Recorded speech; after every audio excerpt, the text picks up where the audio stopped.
Dan itu bukan kami tidak mau.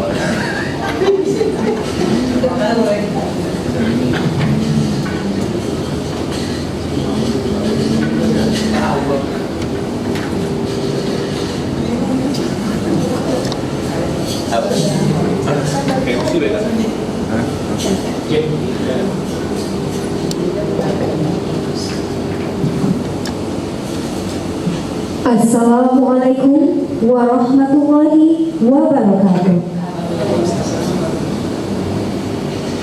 Good morning, distinguished guests, ladies and gentlemen. The Honorable, the Dean of Faculty of Teacher Training and Education of Sriwijaya University, Bapak Dr. Hartono LA. The Honorable, the Vice Deans of Faculty of Teacher Training and Education of Sriwijaya University, Ibu Dr. Rita Indrawati MPD, Ibu Dr. Dimas Aisyah MPD PhD, and Dr. Ismet MSI. The Honorable, all of the heads and secretaries of departments, the Honorable, the Coordinator of English Education Study Program of Sriwijaya University, Bapak Eliansyah MA PhD. The Honorable, the Speaker, Bapak Dr. Fazli Nur Yusuf MPD, and the Honorable, all of the lecturers and the students of undergraduate program in English Education of Sriwijaya University. Our distinguished guests, completing a final project is a crucial milestone for every student, which often represents the culmination of years of hard work and also dedication. It requires not only a deep understanding of the subject matter, but also effective strategies and planning to navigate the challenges that arise. Today, we are privileged to have the opportunity to gain insights from Bapak Dr. Fazli Nur Yusuf MPD, who will share valuable tips and strategies to help students successfully complete their final projects. I am Salsabila Adalia, as the MC of today's general lecture, would like to welcome you to the general lecture of tips and strategies for completing students' final projects. For the first agenda, we will sing the national anthem of the Republic Indonesia, Indonesia Raya, led by Lulu Fadila. Our distinguished guests, ladies and gentlemen, please rise.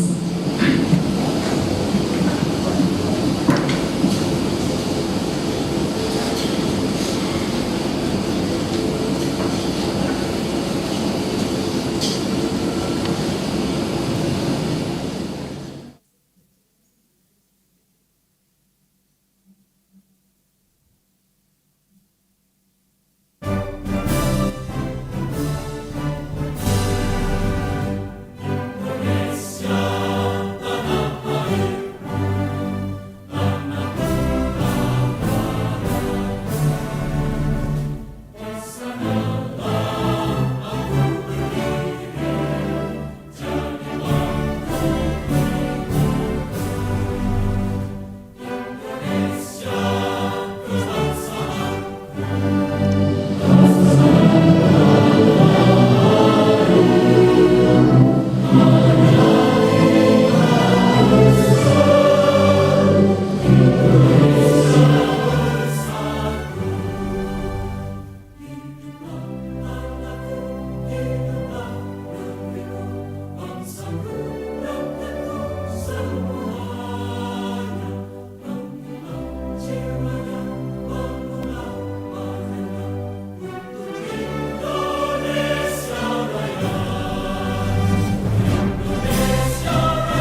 be seated.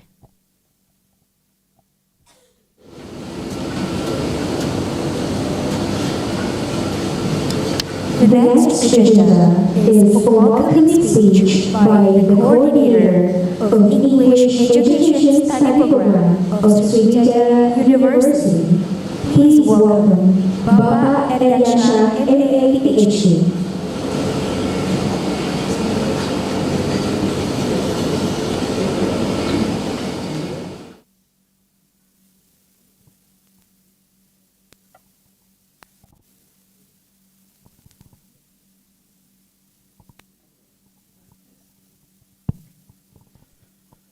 Bismillahirrahmanirrahim. Assalamualaikum warahmatullahi wabarakatuh. Alhamdulillahirabbil alamin wassalatu wassalamu ala asrofil anbiya'i wal mursalin wa ala alihi wa sahbihi ajmain. Amma ba'du. The Honorable our Dean Dr. Harpa MA, the Honorable our Vice Dean for Academic Affairs who is here, Dr. Rita Indrawati MPD, the Honorable our Vice Dean for General Administration and Finance, Dr. Anda Mas Aisyah, MPD, PhD, the Honorable our Vice Dean for Students and Alumni Affairs, Dr. Ismail MSI, the Honorable our Head of Language and Education, Professor Sony Milizan, MA, EDD, the Honorable our coordinators in the Faculty of Teacher Training and Education who are already here. Special, the Honorable our guest speaker, Dr. Yusuf Nur Fajri MPD, and all the our beloved students and lecturers who are all also present online here in our meeting. Welcome to all of you to our second public lecture that is held by English Education Study Program this year. As we know that we have 4 public lectures and we have done until this time, the second time, so there will be another 2 public lectures that we will do this year. And this year, the second public lecture, we have the theme about the tips and strategy for the students to complete their thesis. And I feel that it is very important, especially for those who are in the 7th semester, 8th semester, and the rest who are still writing their thesis. I'm very sure that you will all get a lot of benefits, a lot of information, knowledge that you can apply while you are writing your thesis. And Pak Fajri, please give us a lot of information that will be very useful for our students, especially in writing. The problem that we may have usually that we can see the students are still have problem in determining the research gap especially, and also the research novelty. In addition, they also have challenges in deciding which research method that they have to use. And in that discussion, you will sometimes find that they could not relate their findings to what they have written in the literature review. So we hope that that information will be covered in our public lecture today. I think that's all that I can say. And again, we all would like to say our gratitude to Dr. Fadli Yusuf, MPD, who are happily present for us this morning. Thank you. Assalamualaikum warahmatullahi wabarakatuh. Well, thank you, Bapak Iryansyah, MA, PhD, for the speech. Our distinguished guests, ladies and gentlemen, now we will be listening to the opening speech from the Dean of Faculty of Teacher Training and Education of Sriwijaya University, which will be represented by the head of Language and Arts Education Department of Sriwijaya University. Please welcome Professor Salim Rizal, MA, DPD. Okay, thank you. Bismillahirrahmanirrahim. Assalamualaikum warahmatullahi wabarakatuh. Alhamdulillah wa kafa wassalatu wassalamu ala nabiyil mustafa wa ala alihi wa ashabihi wa man tabi'ahum bi ihsan ila yaumil qiyamah. Asyhadu an la ilaha illallah wahdahu la syarika lah, asyhadu anna Muhammadan abduhu wa rasuluh. Respected Rector of Universitas Sriwijaya, Professor Taufik Maulana, respected Dean of the Faculty of Teacher Training and Education, Universitas Sriwijaya, Dr. Hartono, respected Vice Dean of Academic Affairs of FKIP UNSRI, Dr. Rita Indrawati, respected Vice Dean of General Affairs, Dr. Nimas Aisyah, and respected Dean of Student and Alumni Affairs, Dr. Ismet.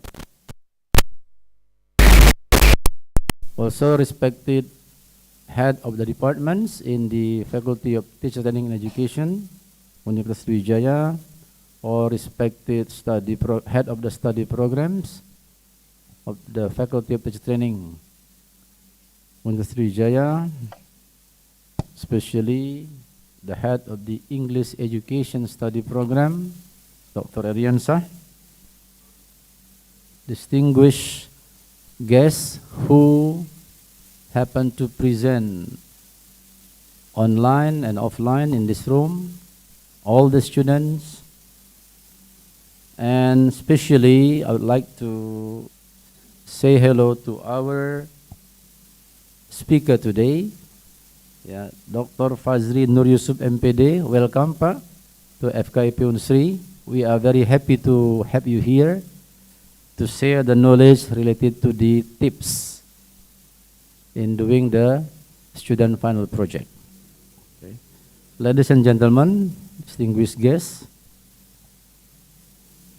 the Dean of the Faculty of Education at the moment is having another activity to do. That's why I am, as the head of the department,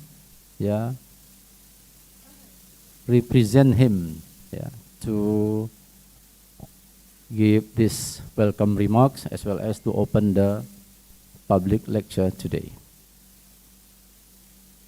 Respected ladies and gentlemen, this public lecture is one of the 4 public lectures normally carried out in the English Education Study Program of FKIP UNSRI. And this is the second this year, Pak Eri. Okay. And the topic that we will discuss today is actually very interesting because students normally find difficulties in deciding what they want to do, dealing with the project, and how to do and finish this project in time. So here we are very lucky to have Dr. Fazri Yusuf to share his knowledge, and we really expect that everybody can be beneficial from the public lecture today. Especially students, please pay close attention, take notes, record very important information from the speaker. Hopefully that all of us here, especially students, will get some benefit from this public lecture, inshallah. Without further ado, I'd like to welcome everybody to join this public lecture, and hope that this public lecture will be useful for everybody who present in this room and who present online in the Zoom meeting. And so, I'd like to open this public lecture by saying Bismillahirrahmanirrahim. Okay, thank you. Assalamualaikum warahmatullahi wabarakatuh. Thank you, Bapak Profesor Sony Rizon, MA for the opening speech. The next agenda is prayer, which will be led by Omar Zidan Abdullah. To Omar Zidan Abdullah, please.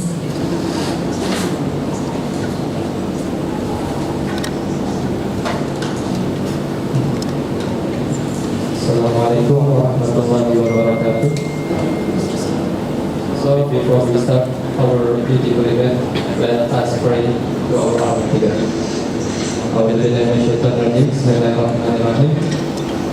Innal hamdalillah nahmaduhu wa nasta'inuhu wa nastaghfiruh wa na'udzu billahi min shururi anfusina wa min sayyiati a'malina. Man yahdihillahu fala mudhillalah wa may yudhlil fala hadiyalah. Asyhadu an la ilaha illallah wahdahu la syarikalah wa asyhadu anna Muhammadan abduhu wa rasuluhu la nabiyya wa rasula ba'da amma ba'd. Allahumma inni as'aluka ilman nafi'an wa rizqan thayyiban wa amalan mutaqabbalan. Allahumma inni as'aluka ilman nafi'an wa rizqan thayyiban wa amalan mutaqabbalan. Allahumma inni as'aluka ilman nafi'an wa rizqan thayyiban wa amalan mutaqabbalan. Walhamdulillahi rabbil alamin.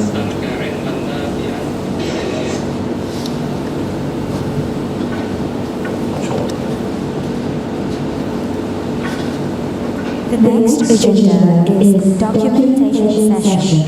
We would like to invite the speaker, deans and vice deans, the head of committee, and participants to come forward for photo session.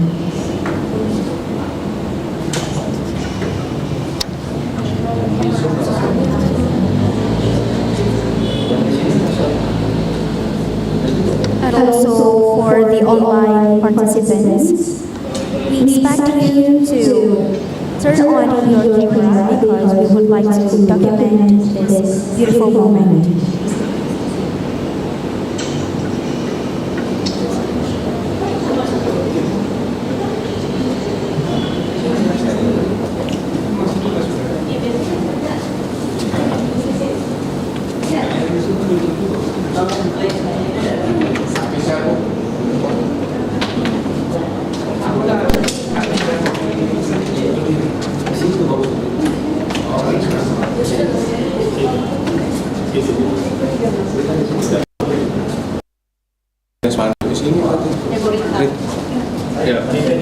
Geser dikit deh. Pandu ya. Kamera. Berdiri karena sedikit ya.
All right, for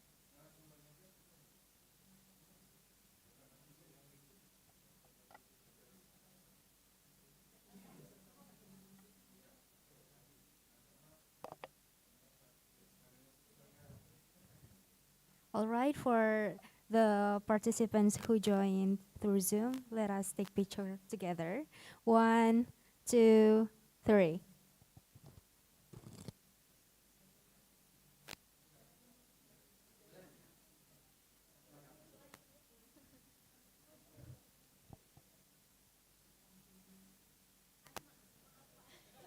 All right, thank you so much. All of you may return to your seat.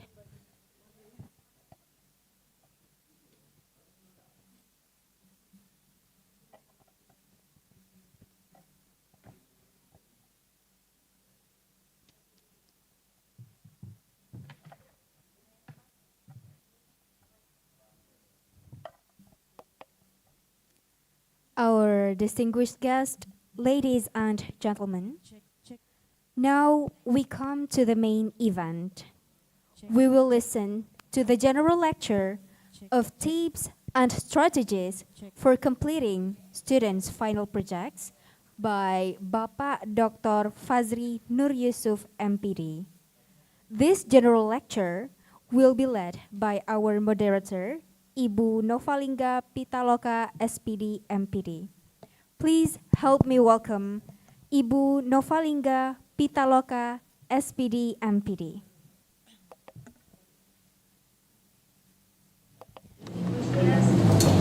Alright, thank you so much Samsabila, the MC of today's event. Assalamualaikum warahmatullahi wabarakatuh. Good morning, ladies and gentlemen. I'm very excited and honored to be the moderator of today's public lecture. And especially today we have our resource person. I would like to say hello to Professor Fazri and Yusuf. Hello, Pak Fazri. Do you still remember me, Pak? We have ever met in the previous workshop in UPT Bahasa at that time. So, but unfortunately today we met.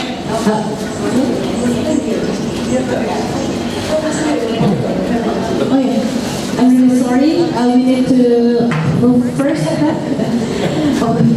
to different position. I'm really sorry.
Alright, we're really sorry for the inconvenience, Pak. Okay, how are you, Pak Fazri?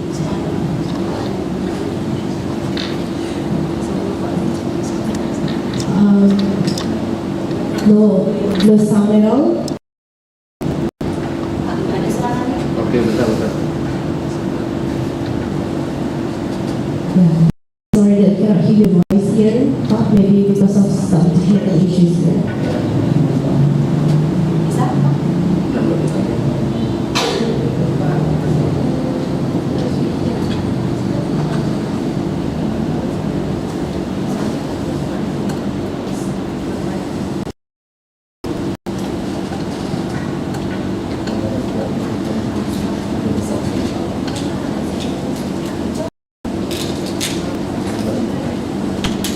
We're really sorry, our ICT team is still working on it, Pak Fazri, so please wait for a moment. Okay, would you please say something, Pak? In order to check whether we can hear you. Oh, yeah, okay. Waalaikumsalam warahmatullahi wabarakatuh. Yeah. Everyone. Waalaikumsalam warahmatullahi wabarakatuh. All right. This is actually the second time we meet, but the first time we met in person, Pak, in Keguruan, if you remember. Yeah. Unfortunately, we cannot meet you in person today, but I do hope that it does not make this less effective. Yeah. Do you miss Papa anyway? Oh, sure. And Pinang, of course. Oh, I'm Pinang. Oh, it seems that you had very you like Pinang very much, yeah. At the time when you visited here. All right. We would like to welcome you and also other participants as well. And thank you so much. Yeah, thank you so much, Pak, for being able to attend and to be our resource person today. We are very honored and very excited. We are very happy to have you here.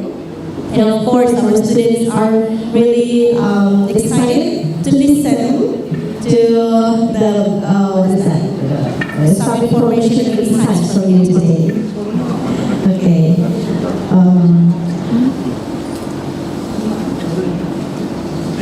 For the CV, this is for a minute, Pak.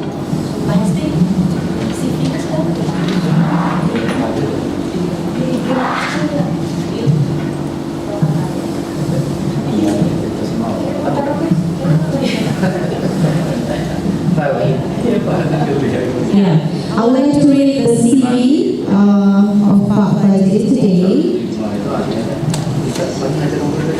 Please say.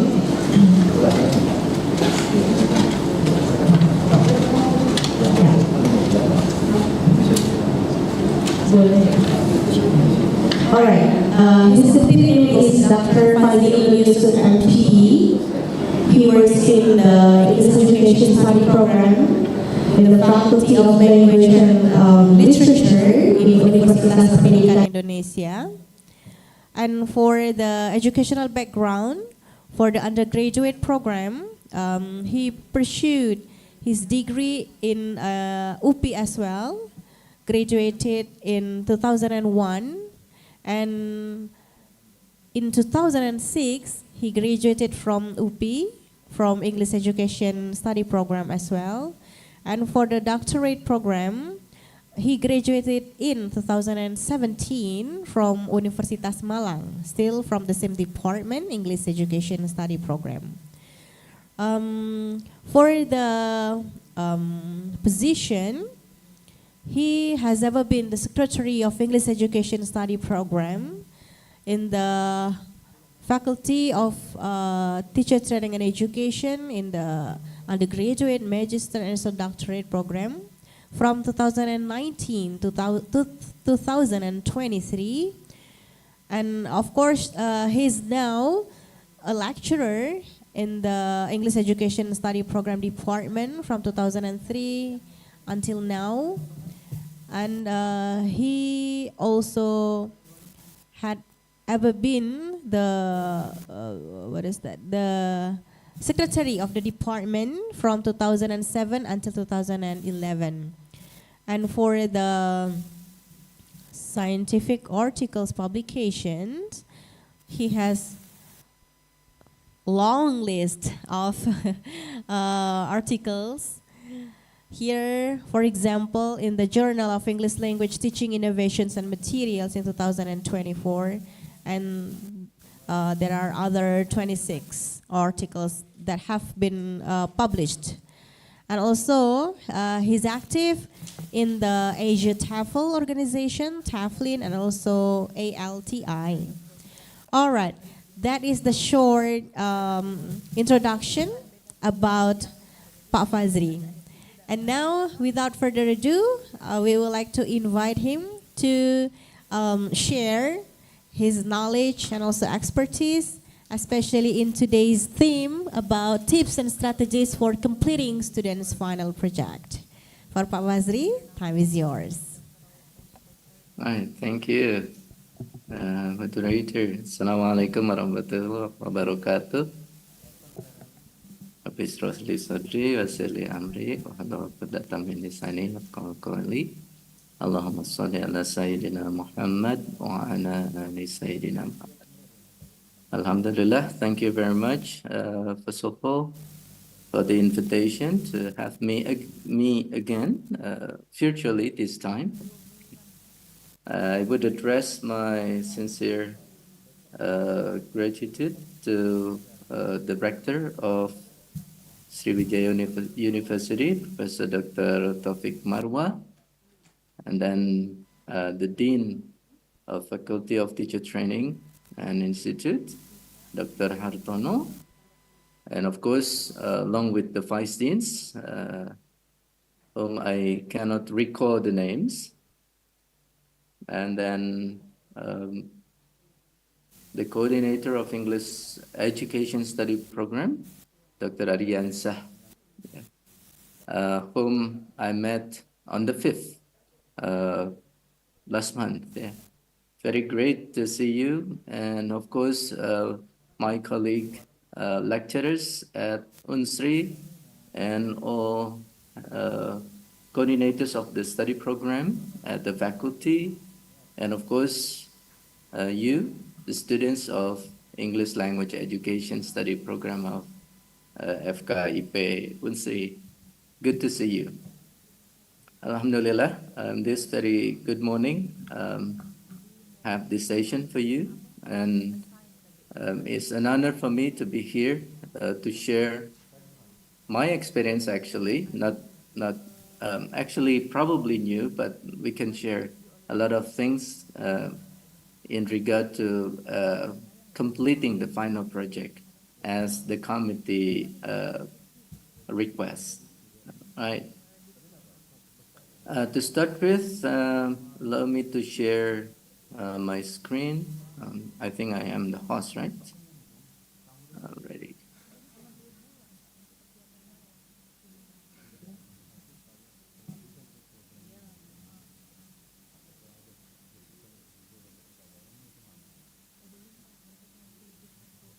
Okay.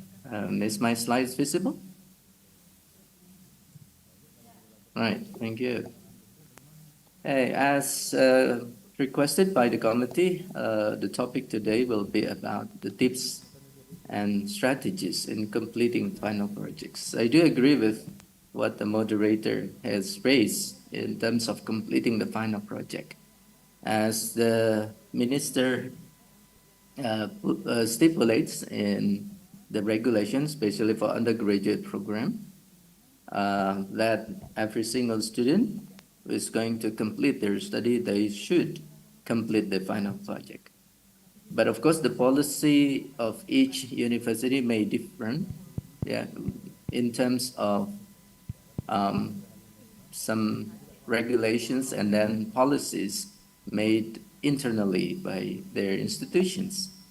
In my place, for instance, the final project can be in a form of writing undergraduate thesis, which is very popular since the establishment of the study programs. And then the second one is by writing a manuscript and then publish it in the journal outlets. So I'm at UNSRI, for instance, this policy applies as well. But of course, there would be some points that we can discuss further, whether the students are going to complete their study in a form of undergraduate thesis or in a form of manuscript for journal. Right. The outlines of today's sessions will be about what to set up and then what to prepare. And I would elaborate further of what to prepare, responding to the welcoming speech from the coordinator of the study program, Dr. Ariansa, concerning novelty. Do we need novelty for undergraduate program? For instance,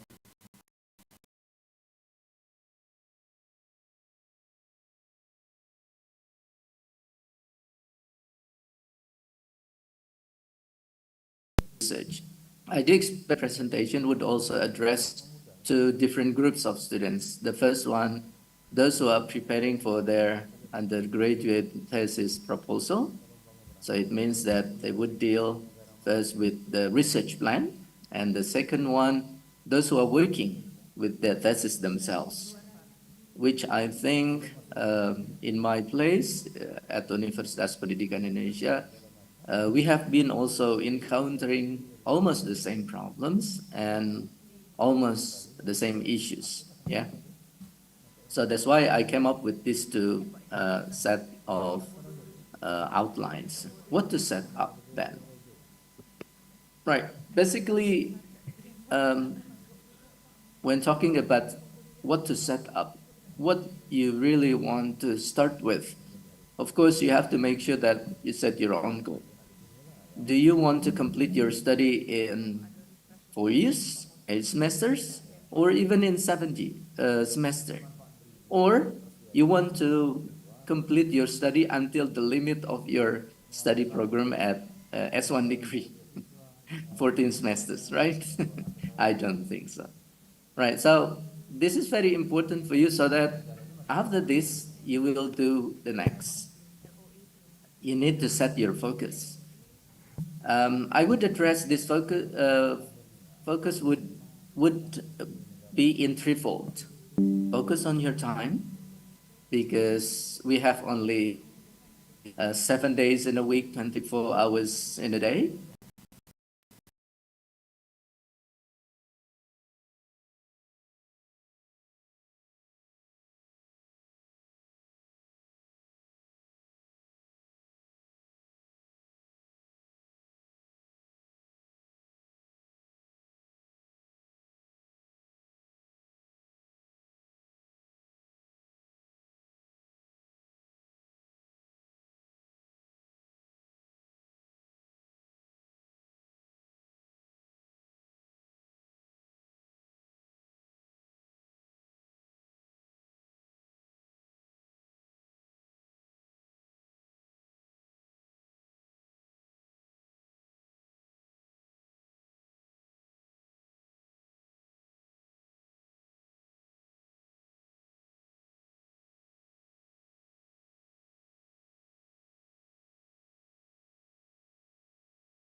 I found myself a bit hard to get used to with noon or daytime study, for instance. Then I programmed myself.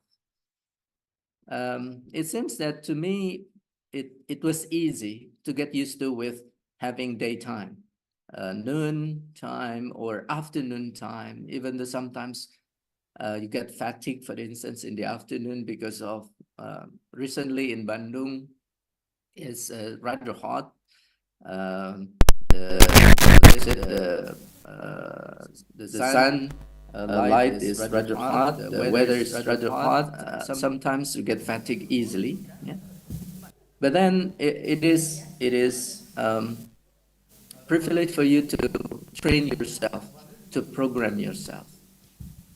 To me, for instance, the time which is not that successful to get used to is studying at night, which probably is very popular among students. Even my children, for instance, they not only they have to stay late, but then they get used to now to stay late. Yeah.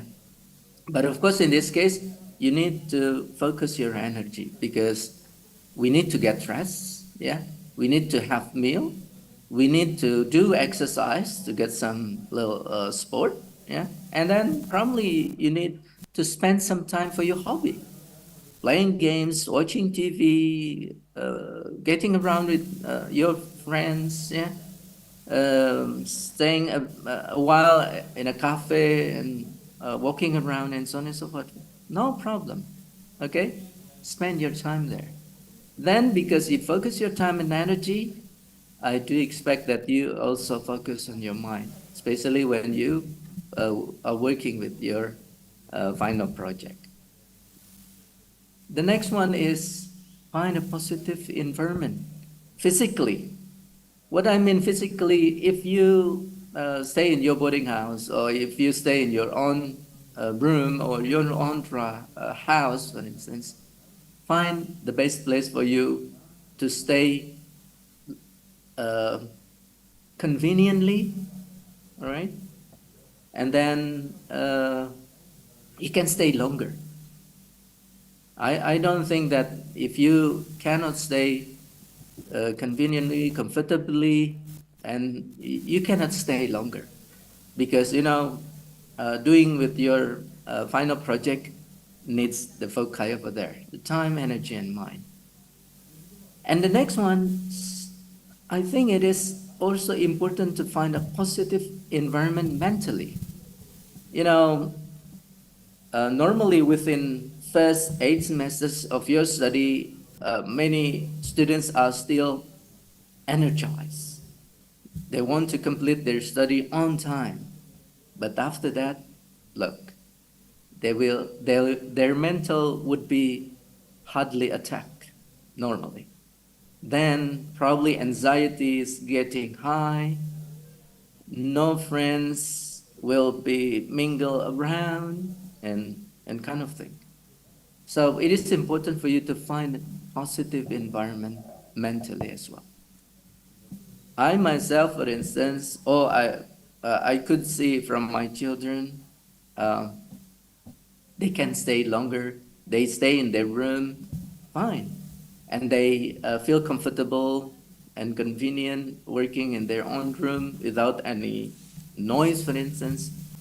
My son loves listening to music while studying, fine. Or sometimes they spend playing Mobile Legends together, all right, fine. Nobar, yeah. Mabar, main bareng, nonton bareng, fine. Do it, yeah. But please do not spend too much, all right? There's a time for you to get focused again, especially when you are moving in the middle of your study time. Let's say in the 5th semester, okay, you need to get yourself more focused. Focus on your time, focus on your energy, focus on your mind. And especially those who probably in terms of your learning achievement not that good. I experienced myself until the 4th semester of my study of my S1 degree, I was not high achieving student. Even I was almost away from mid achieving students. But then, alhamdulillah, I got back to my track, and I got high points, high grades for classes. But 4 semesters of the rest of my study could not achieve what I expected to achieve at the time. So if you do have time, then stay focused. And last point of what you need to set up is be committed and consistent. Committing to what you have planned is not that easy. There is a need for you to have a positive environment physically, and you need to establish your positive environment mentally as well, especially in doing what you are committed with consistently. Yeah, when you want to focus your time, energy, and mind consistently, when you keep your goal consistently, all right? So there is a need for you. Therefore, these 4 are essential and urgent to set for you. What about the next one? What to prepare that? There would be some points that we can share today. The first one is find the topic of your interest. I know even when I met my first year students, I started asking them these questions, and I would say most of them don't know exactly what they are interested in. okay?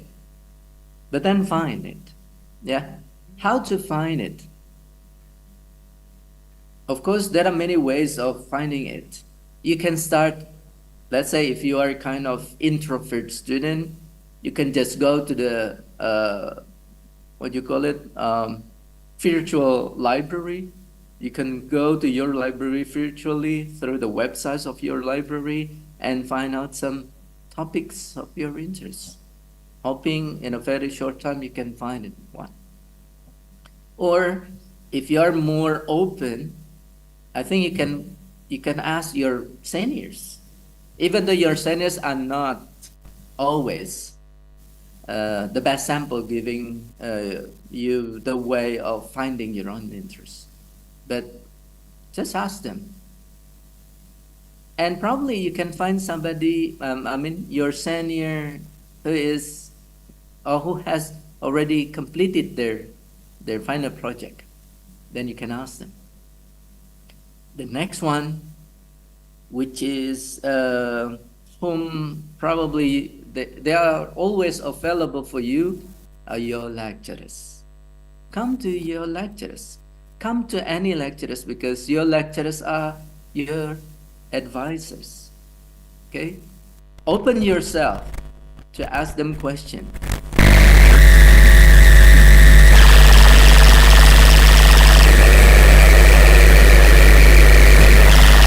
Whether they are available within a particular time and day. And then, recently we have a new term, textrovert, right?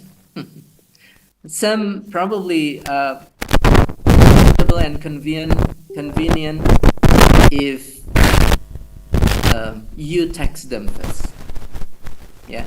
And some others probably are convenient and comfortable when you meet them. But then the point is, find your interest. You can ask, you can talk to somebody who knows better than you in terms of the interests. What are the interests? I share you this. Okay. Now I would invite you, especially students, of this topic. 30 seconds, I guess, to browse the topics over there, and then find whether your interest is there, and you can chat. Okay, you can write your interest in the chat box. All right. Can you?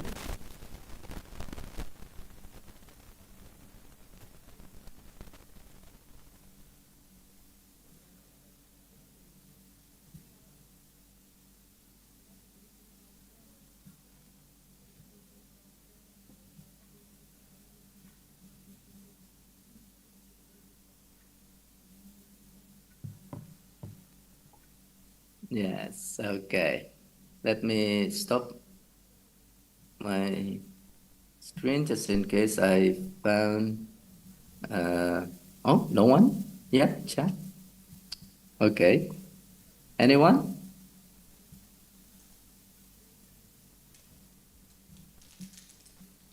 You can share your interests. Even though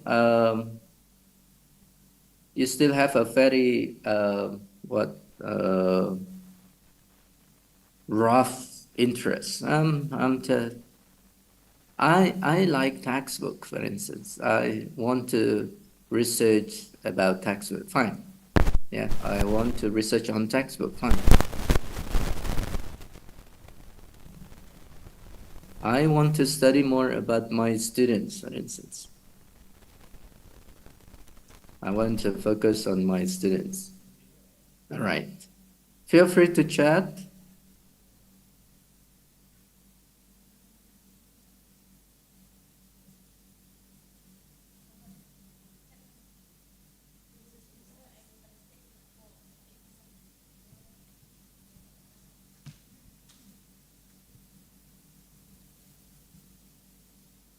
Yes, okay. All right, thank you. Teaching styles. All right, Raisha. Students learning style. Okay, sleep. Okay, and Putri. All right. Okay. Right. I know finding research interest is not that easy, but of course you need to start. Yeah, you need to start. Okay, let me go on. All right. Post skills, self-peer feedback. Good. Yes, you can send more. Self and peer feedback. All right. Okay.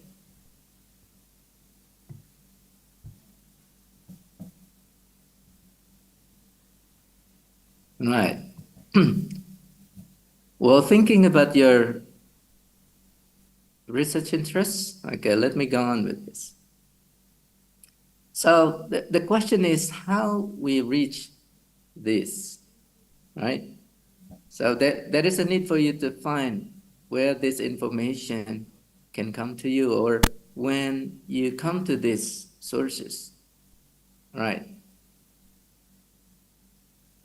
Okay, of course, in this case, you need to be knowledgeable. On what? The first one, about the topic of your interest. So if you're interested in student learning style, what is student learning style anyway? Okay, so you need also to get along with the sources. Later on, I will highlight few things which probably can help you to work with how to make yourself knowledgeable. And the second one is on what to do with your research project or the research or the project. Yeah. On what to do in this case would deal with the methodology, for instance. Yeah. Be knowledgeable. If you, let's say, select case study, fine. What the case study is. Okay. What sources that you can reach so that you can get full understanding of what case study is. Why we need case study? Why case study suits your research then? Yeah, it is important. So, sorry to say this, many of my students still come to me with, I want to study qualitatively. What do you mean by qualitative study? It's not that clear. So that's why it is important to know the topic first. It is important to know what you want to question in your research. It is important to know what you want to reach as the aims of your research. That's why it is important to find the research interests. And on what to do will go along with, once you can find your research interests. The third point of what to prepare, to postpone that, allow me to share these terms. All right. We have research focus, research questions, novelty, which Dr. Ariansa has raised in the welcoming speech, significance of the study, scope of the study, key terms, research process, research design, hypothesis. Do we always need hypothesis? Of course, it depends on your research question. Yeah. And we need to understand null and alternative hypothesis. I spotted some of my students came up with these two, the null and alternative hypothesis. To me, they do not understand this concept of hypothesis. Okay. And then we have the subject. Some research use participants, responders. Okay, of course, it depends on which research approaches that you use in your research. Okay, or then probably you don't need any subjects or participants or responses, but what you need is the document. That's why you need source of data. In using source of data, normally you don't need research site, but if you use persons, then you need research sites because person and site will data collection, data collecting techniques. Sometimes they mixed up, yeah, data collection techniques, for instance, or data collection methods, instrumentations, instruments, then data analysis, statistic computations. Do we need statistics? Your knowledge on statistics is important, but how important it is to your research depending upon your research objectives. Yeah. The terms of findings versus results. If you check some journal articles, they may only use findings and discussions, not results, for instance. Then, when the term result is used, it is also important to find out, right? Discussion. What is discussion? Conclusions. How to conclude. Implication. What to imply. Recommendations. What to recommend for. Okay, or whom to recommend to. References, citations. I believe that your lecturers at the study program have informed you this. Yeah, but of course there is again a focus, energy. Set your mind, yeah, to learn more about this. You need to get along with, let's say, in my campus, APA style, for instance. APA, the 7th edition writing style would be the reference. Right? Right. The next point that I need to highlight in this case is be resourceful, be knowledgeable. So you need to know about the topic and the research method, and be resourceful. As I mentioned, when you plan to conduct a research using experimental study, be resourceful. Why you think that experimental study suits your research aims? Yeah. So be resourceful in this case would be about the topic of your interest. Yeah, the research itself, the design of your research, and then later on, the writing research report. Yeah, I believe that UNSRI, especially FKIP, as the guideline, we call it the research writing guideline for you, that you need to refer to again and again, okay?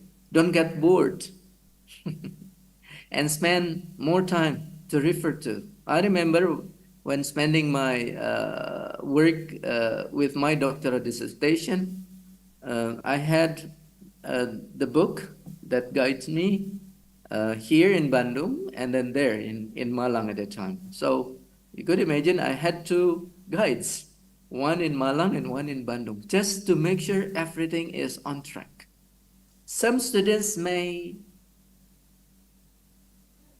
be not that careful, not to say they are careless, but they do not want to spend more time with the guideline. They just take for granted, they understand, they know what should be in the report, what should be in the research proposal, and they take for granted with their own understanding without confirming or conforming what they have understood in line with what they are supposed to understand. And I would say this is a bit dangerous if you just take for granted with your current knowledge. In the meantime, you don't read a lot. In the meantime, you don't consult with your advisor or supervisor. Or in the meantime, you don't talk to your seniors having completed their final project. Okay, would be a bit dangerous. So be open to ask questions, at least to ask for clarification whether what you have understood is in line, is on track with the guideline. Okay, so be resourceful. Therefore, to be resourceful, you have this list. I do expect that you are also experiencing using them Later on, I found artificial intelligence, which probably some alarming using AI. To me, technology is a part of our life. Yeah. To me, I think we need to be open because there are some very fundamental and important skills that you need to have first before using those AI. In some cases, I found my students are not that skillful, critical in using AI, ChatGPT. Recently, I used Site AI, for instance. Yeah, a semantic scholar can also help you with the AI as well, or Research Rabbit, for instance. Yeah, there are many types of technology that we need to explore. We need to get along. Some are free, some others are need subscription. So it means that you have to pay, right? But normally these are free for you. Okay. Semantic scholar normally just like I would say 1 or 2 step ahead of Google Scholar. But I still use Google Scholar to check the reference, even though some references provided by the Google Scholar are not what I expect from the Google Scholar to provide me, because sometimes they are not complete. If you check, let's say if you use referencing manager like Mendeley, Zotero, OneNote, and the like. Mendeley, for instance, that my students are popular with, I found that they are not complete. So there is a time for you to revise. There is a time for you to edit the referencing, the citations and the references. You could imagine. So it means that the fundamental skill that you need to have is you. You need to know what the APA 7 edition looks like, how the APA 7 edition should work in your draft, for instance, and then what information that you need to put forth in your citation references and sections of your research proposal or your research report. Okay? Simago helps you with Scopus Index journals. Of course, you can browse, and then I believe your lecturers have told you about this, but of course, you need some more time to explore and to exploit it. Perpusnas Go It, of course, you need to register and make sure, remember your username. Yeah, because the username is based on your registration process. That's what I did a bit long time ago. All right. And some you may have this scopus.com, only Scopus Index journals database. Yeah, so they are the database. You can just go to them. Some are free, some are not. Okay. The ones which are free, you can find the lock, the unlock symbol, yeah, on the top right of the name of the journal, or MGA Clarify as the corpus for Web of Science journals and manuscripts, and then our beloved Indonesian indexing, Sinta. Yeah, but sorry, this is not Ristek Brin anymore. Now Sinta Kem Dikbud. Sorry, I have to revise this. Oops. Sinta Kemdikbud, yeah. A moment, please. Oops. Okay, it is now Kemdikbud.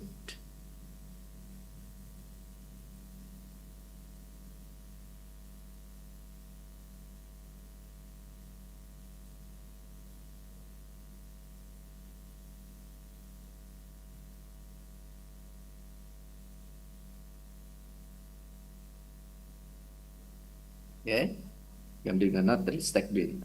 In the past, the website was like that. Okay, but now it is Sentak Kemdikbud. You can just browse yourself. Again, spend your time and be focused. Not necessarily to spend whole day. I think I can share my own experience. I was more focused actually when completing my doctoral program. I spent a lot working with this kind of search engines. In the past, or probably Sriwijaya University has a kind of, what do you say, program from the Minister of Research, Education and Technology and Research, but the search engine, let's say from like EBSCO, from ProQuest, Cambridge, Oxford. Yeah, in the past I used them. Yeah, and then I found by using one or two were quite sufficient for me. But now you can access more. You can imagine. Next point is be skillful. Okay, I spot one.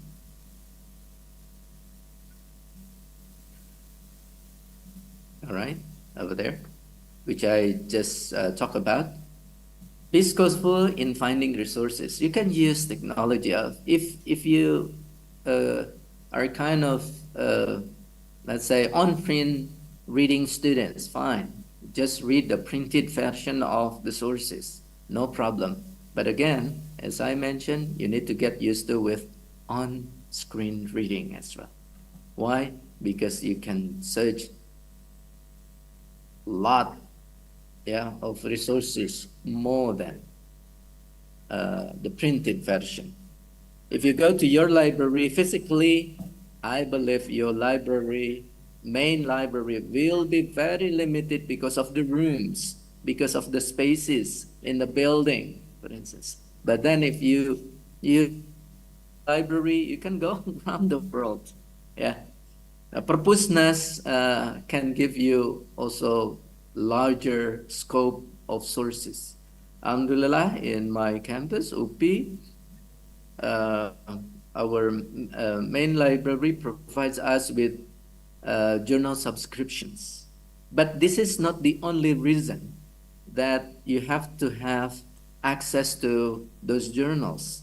I would say. You need to have the second one, the language skills. What is the main language skills to be resourceful? Reading. You need to be skillful in your reading first. Okay? Don't be don't be what you say? Don't be too pessimistic if your reading skills are not good. While finding resources, and you can train your reading comprehension as well. By finding resources, you can also improve your writing. Some sources sometimes having audio or multimedia sources as well. So it means that you can also improve your listening comprehension. Yeah. In your final exam, for your final project, for instance, on the graduate thesis, proposal seminar, normally you need to present it before the judges, before the examiners, right? So it means that your speaking should be trained well. Yeah. So practice yourself, program yourself, ask somebody to help you. Somebody who can help you, of course, somebody who is probably better in reading, better in listening, better in speaking, or better in writing. That's why in some cases your advisor or supervisor asks you to proofread your work. And don't get upset with that. And don't get bored with editing process, proofreading over and over again. That's the academic life. Welcome to the jungle. Oh, welcome to the world, I mean. All right. Okay. Then in utilizing the technology, wow. I think by using the technology, even I spotted some announcement of training using artificial intelligence for writing books, for instance, for writing manuscript for journals, for lesson planning, and so on and so forth. But again, the main role will be on you. You need to play your own role as an academic, as the one who knows the purpose and who should be responsible on your own work. All right? So no problem with the technology, but of course there are some other responsibility that you need to put forth. You need to be aware of. Yeah. Recently, I'm working with research on technology and assessment, technology and teaching method, technology and using teaching materials, for instance, technology with some of my supervisors are working with, they call it as MC.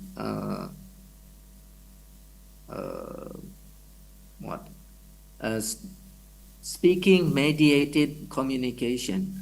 Are you familiar with Discord? Okay. They do research on using Discord to improve the language skills, like speaking, for instance. Yeah, fine. Yeah, I myself once wrote a manuscript with my students using the SMC in vocational school context, for instance. Yeah, open yourself, be open mind. Yeah, in this particular context.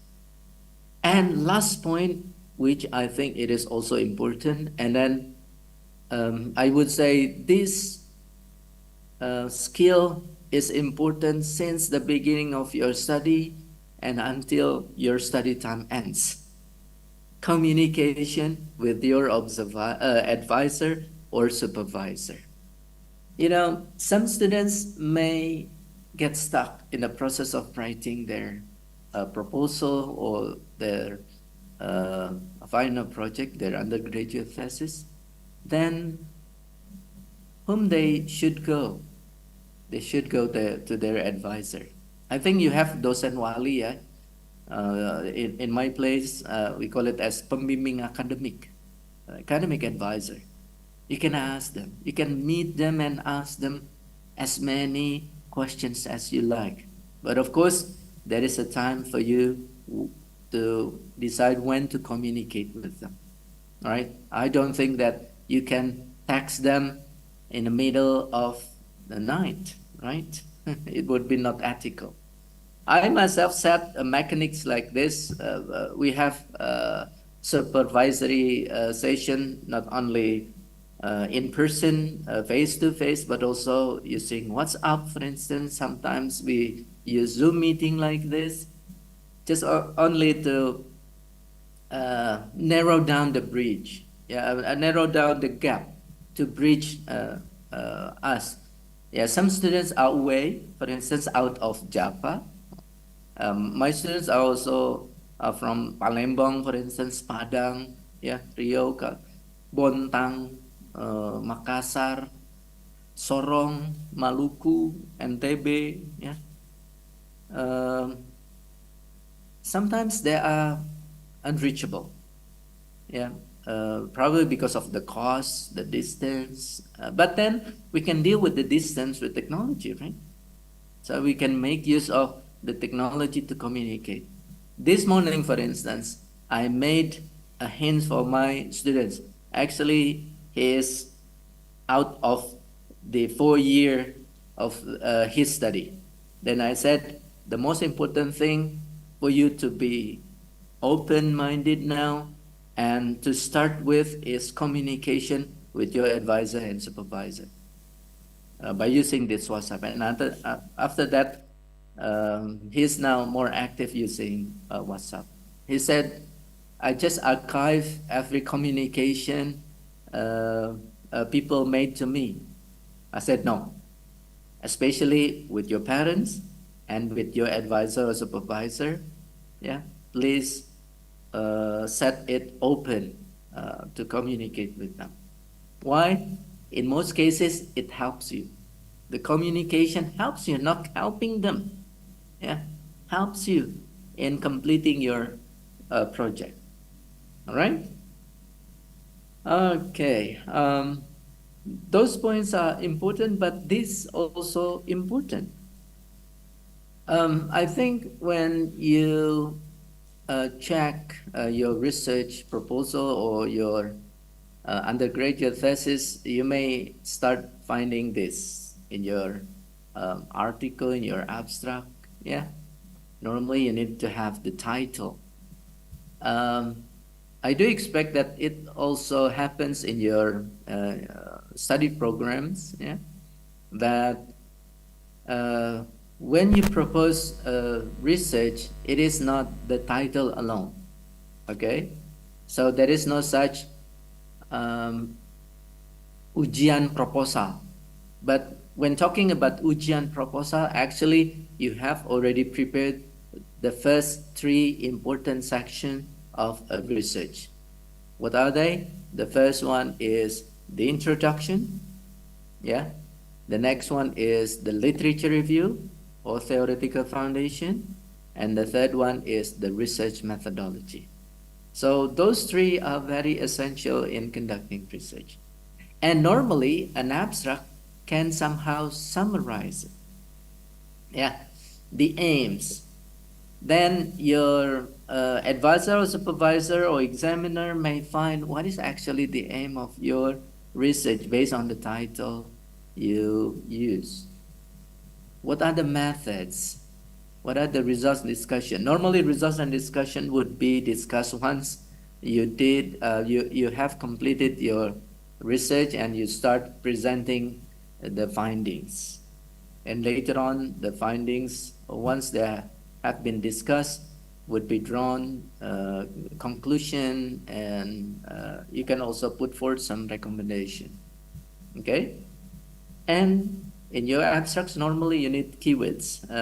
In some outlets, journal outlets, I mean, they would require you to write 4 to 6 keywords. What are the keywords? Important elements of your research. What about the variables of the research? Fine, you can also use the variables. Okay? And then later on, consult it with your advisor or supervisor. Right? The next one, this is a common structure of your introduction, the first chapter normally. Yeah. But of course, I will let alone you with the guideline of the university. I cannot impose this. This is what we have in our campus at UP. The first one, talking about the background. We'll talk about the background a bit later. Yeah, the background basically will deal with 3 main sections. The first one is the burning issue. Yeah, what is the issue? If your topic is about, okay, I will raise one topic of my students on Discord, for instance. She focuses on using Discord in order to improve the speaking skills. Then there is a need for you to address these 2. What is the main point first to be discussed? I personally would still focus on the problem in speaking. Probably speaking skills have been taught by in the classroom, but during the classroom context. But some students may have still difficulties. So what are the difficulties? Even though probably the technology has been integrated into, but then the speaking skills are not that well improved. Then you need to raise this issue. Then when you say there are some problems of their speaking skills, there is a need for you to support. You provide evidence. Yeah. Where did you come to the findings to support the evidence, right? Okay. The next point is the discord. If you think that discord can help, then find supporting evidence from previous research findings, yeah, saying that discord, the use of discord can has been utilized in speaking classroom and they help, yeah, improving the aspects of speaking skills. Therefore, there is a need for you to understand also the aspects of speaking skills. We call it the macro and micro skills of the language skills. Okay, and then it is not only coming from the website talking about Discord, for instance, but you need to go deeper to be more knowledgeable, to be more resourceful.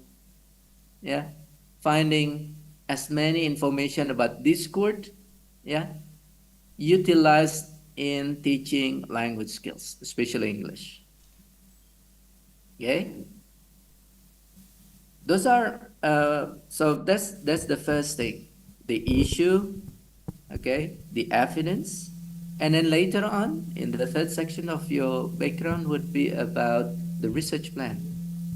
Normally, you need to conduct literature review, and having reviewed those literature, having reviewed the previous research, normally you could find the findings. And based on the findings, actually, you can find the research gaps. This is what Dr. Ariansa this morning raised the issue of novelty. What is actually the research gap that you want to reach to complete the previous research findings?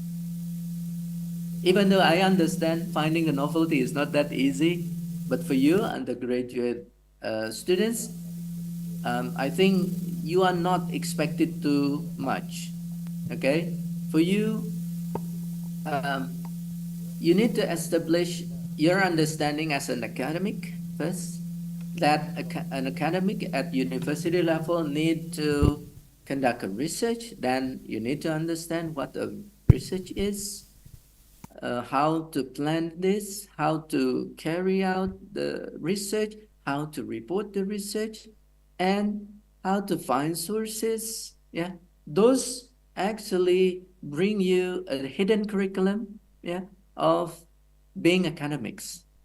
That being academic should be resourceful, knowledgeable, skillful, okay?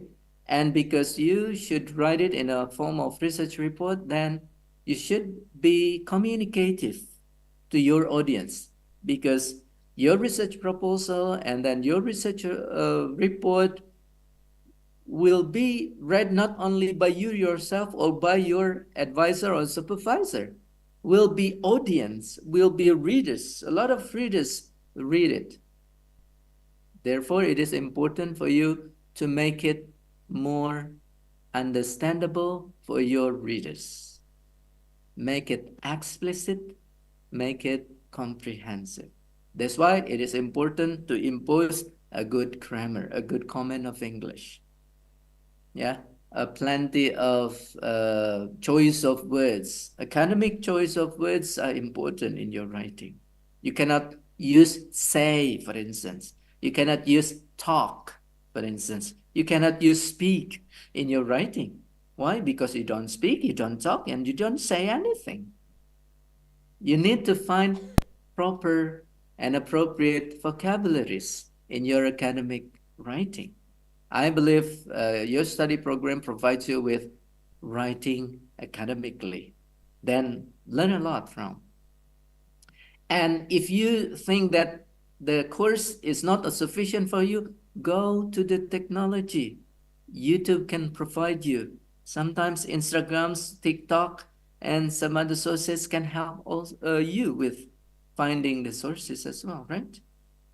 Okay. The next one is formulation of the problems.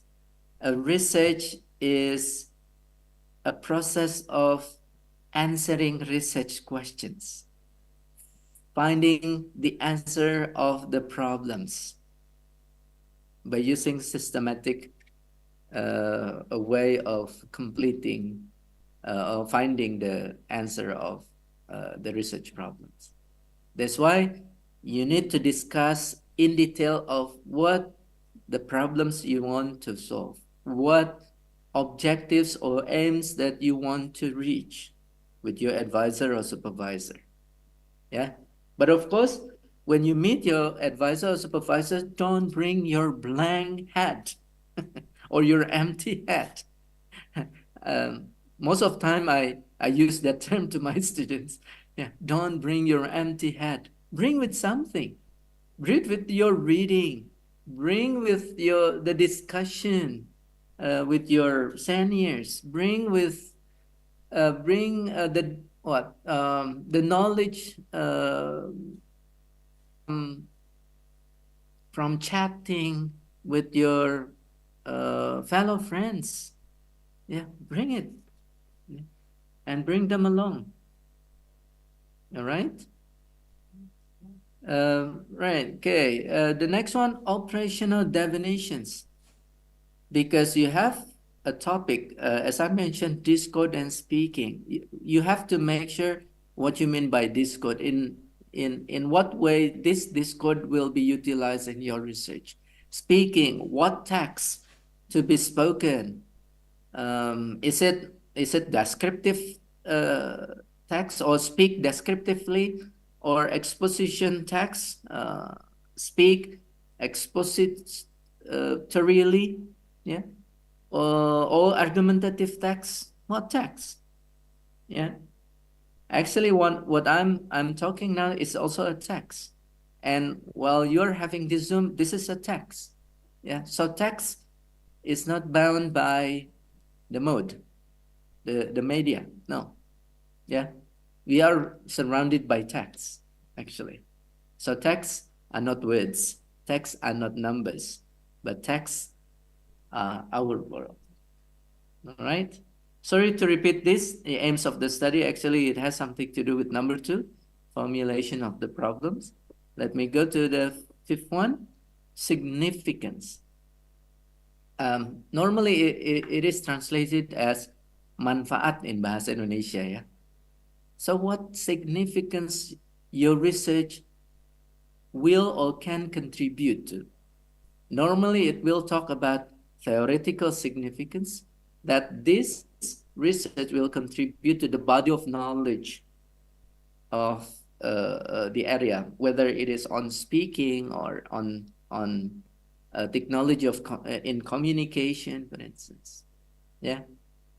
And then probably it contributes to practicality. Practicality may happen in the classroom context. So it may benefit teachers and students, for instance. Significance can also go with professionally to the professionals. The professionals in the classroom can be teachers. The professional in terms of social media can be the program developer or the application developer.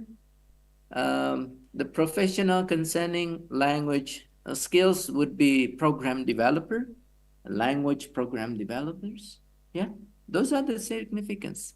Another significance that you can cover is the policy making. Policy. You know why we can reach this code? Because the policy allows this code to be accessible, right? Why we can use WhatsApp? Because the policy makers allow us to access WhatsApp. But probably some mobile phones are not accessible anymore of using WhatsApp, right? If I'm mistaken, if you are iPhone users, iPhone 8 or 7 are not accessible anymore for WhatsApp, right? Only 11 above, so far as I remember. I may be wrong in that case. All right. So not all mobile phones are accessible for WhatsApp users. The next two, I would say optional, yeah, because sometimes number 6, you can cover it in chapter 3, but research methodology, organizations of the study or of the paper, dealing with how many chapters you plan to present in your undergraduate thesis, for instance.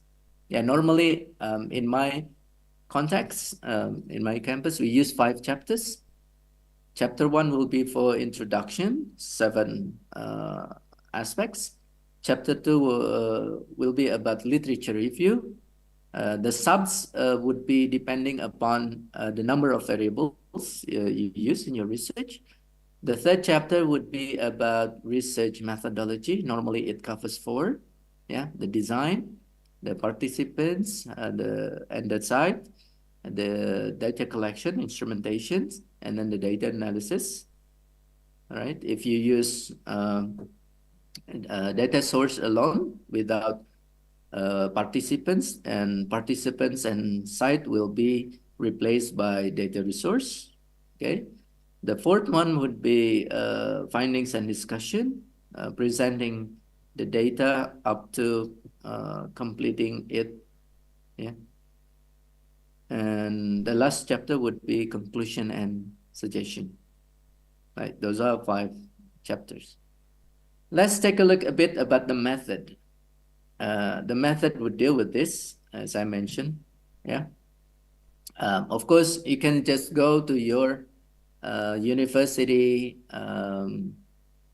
scientific writing guideline.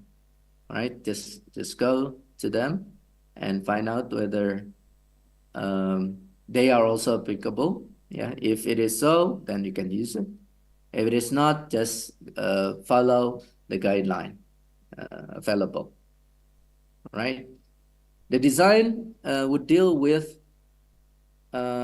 what design. Normally, you have to mention the design. Let's say case study, experimental study.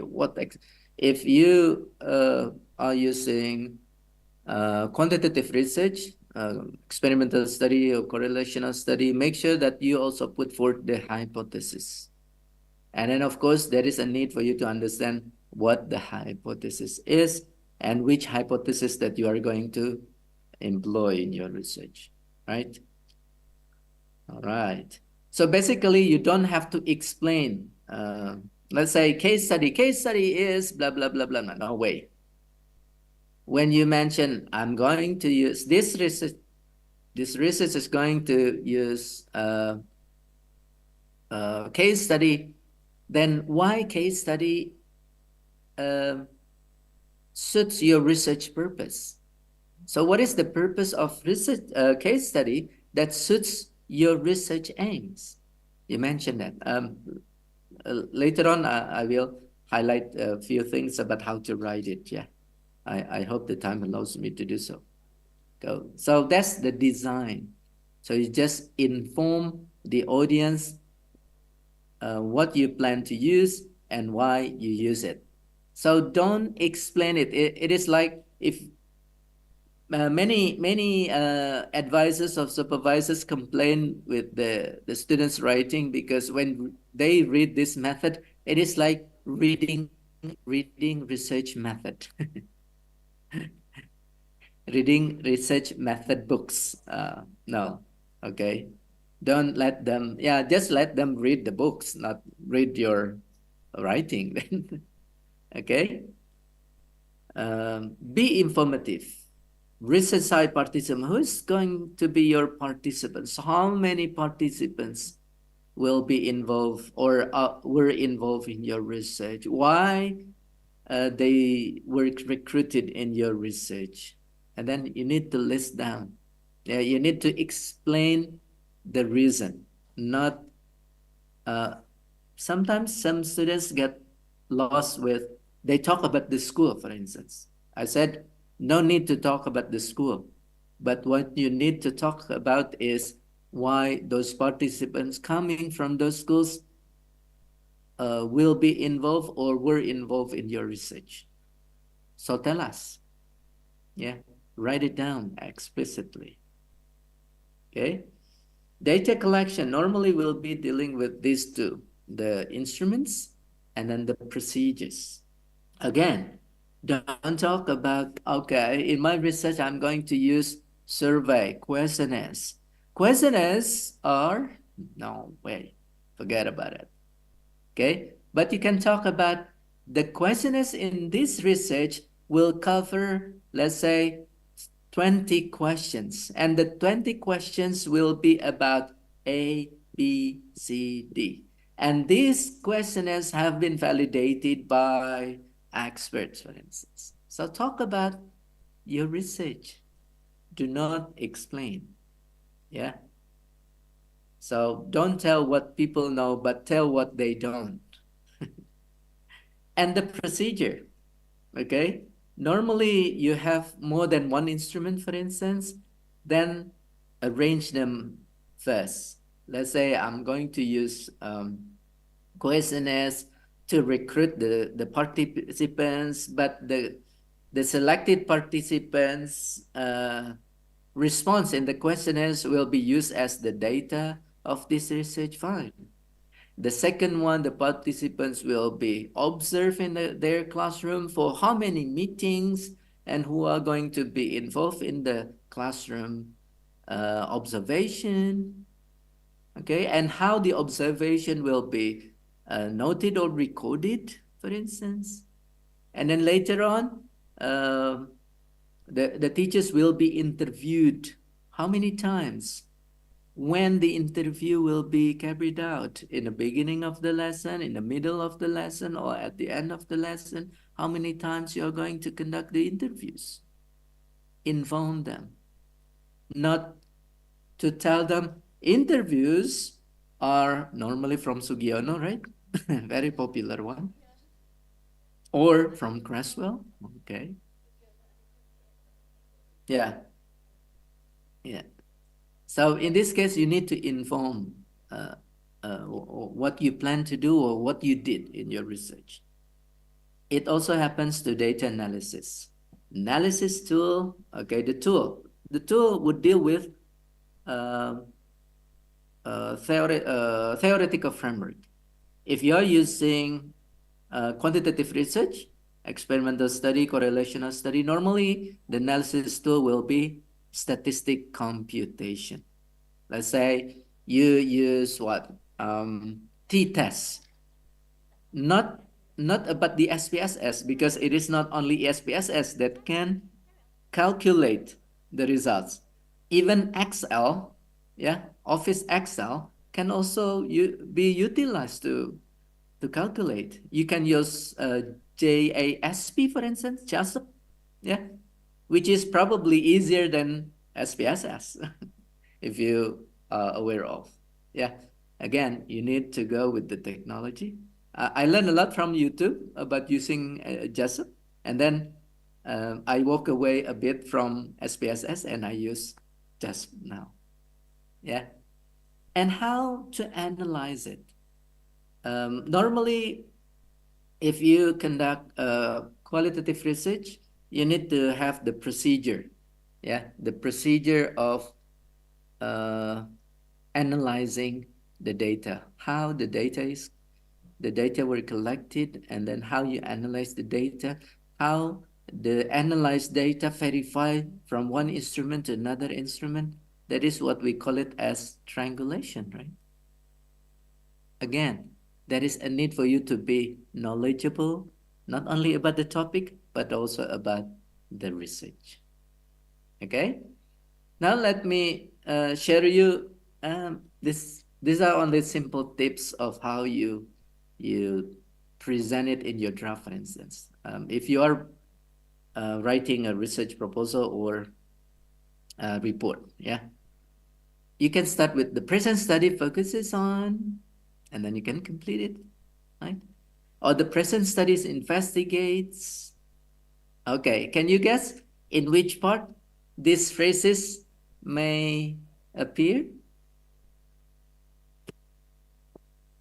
The study focuses on, the present study investigates. What is it going to talk about? You can share via chat anyway, if you do not want to open your mic.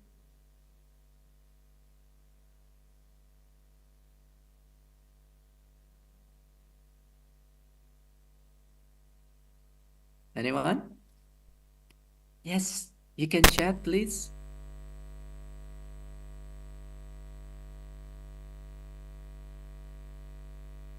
Okay, somebody's chatting over there. Oops, sorry. What is it? I'm invested in students' autonomy. Okay. No. I mean, all right. Thank you, Saif. Yeah.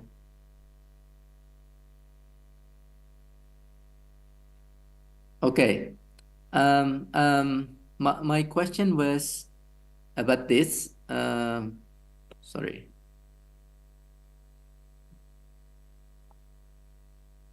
Okay. In which section do you think this part? The present study focuses on the present study investigates. These are only very limited phrases that you can use. You may find plenty of phrases. Yeah. Don't you think this is about the objectives? Yeah, objectives. Yeah, the aims, the research aims. Right? Okay. What about the next? The study involved, for instance, this is the sample. 5 voluntary participants were involved in the study.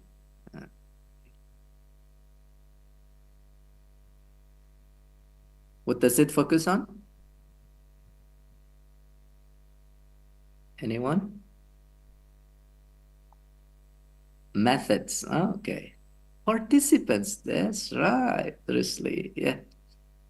It specifies the participants. It informs the participants. You can imagine from this phrase, 5 voluntary participants. It somehow implies that how the participants were recruited. It was not throughout a selection process because the participants voluntarily joined this research. Right? Good, thank you, Bruce Lee. Okay, let's go on with the next one. Panda survey. Okay, this is another term, another phrase. Yeah, we probably can help you with. 5 selected participants. Okay. So when you say like this, how to select the participants? Can anybody share?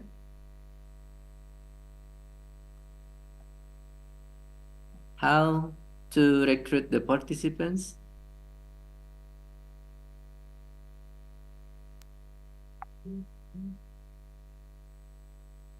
Anyone?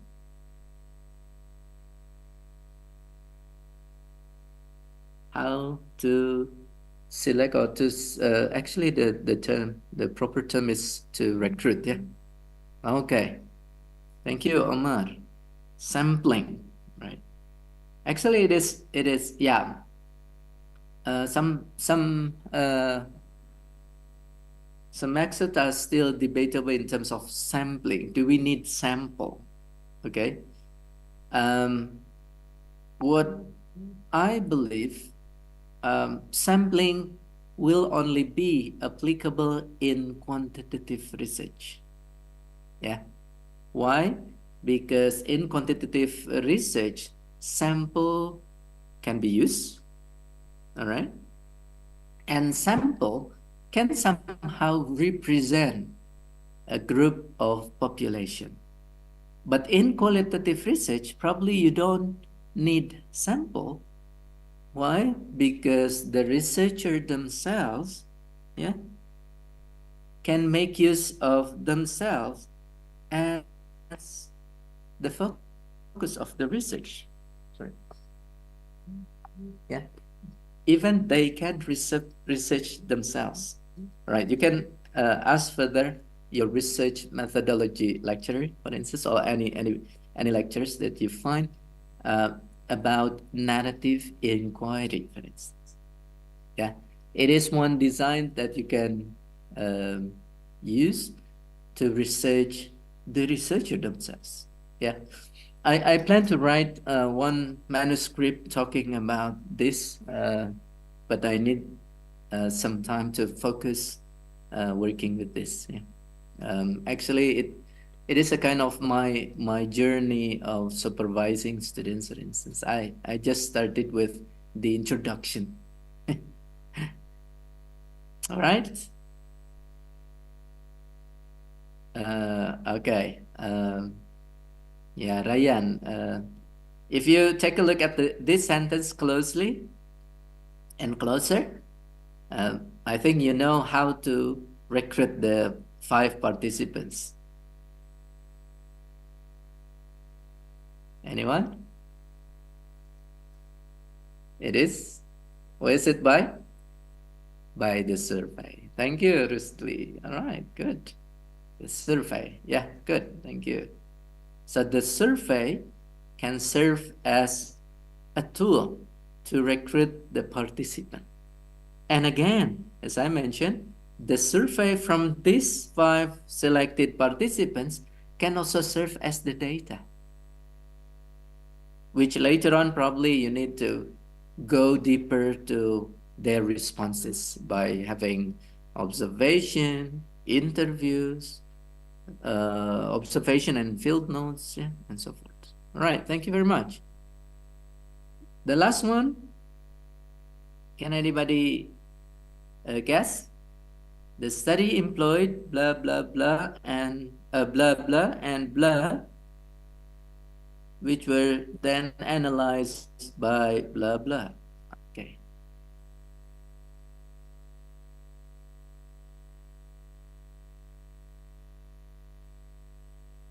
What is it about? Okay, Rusli. Data collection and analysis. Precisely. Thank you. Then look at the way of how to express this. The survey explore. So there will be a talk, there will be an explanation of what the survey covers, for instance. Yeah. The interviews revealed. Okay. Actually, this is in method, but later on in your findings, you don't have to mention the instruments anymore, but you can still keep it in a form of brackets, for instance, yeah? From an excerpt, for instance. Excerpt in Bahasa Indonesia, cuplikan, ya. If you have a dialogue, for instance, recorded and transcribed interview, then you can cite it directly, and then you put the information about the source, that this is the interview results of student 1, for instance. Yeah. Okay, this is a sample of how to express it. The collected data were coding into units of a thematic analysis using unit of theoretical framework in this case. They will later display to unpack the findings as the basis of making interpretation for the discussion section and to further draw a conclusion. Right? Well, I think that's what I can share. I will give it back to the moderator. Thank you very much. All right, thank you so much, Dr. Fazri, for a very insightful sharing, yeah, for today, especially to our students related to the tips and strategies for completing students' final project. And I believe even though your your sharing has already been very thorough this morning, but a lot of students still have many questions in their mind, of course. So we would like to have a question and answer session this time, and we'd like to invite all of our students, not all actually, yeah, but maybe some of you due to the limited time, who wants to ask question. Please just raise your hands or through the chat box. You are allowed to have some questions on the chat box as well.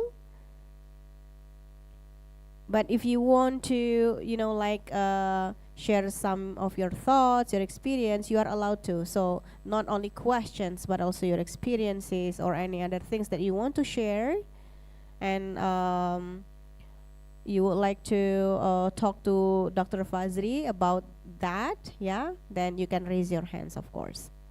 All right. Yeah, please feel free.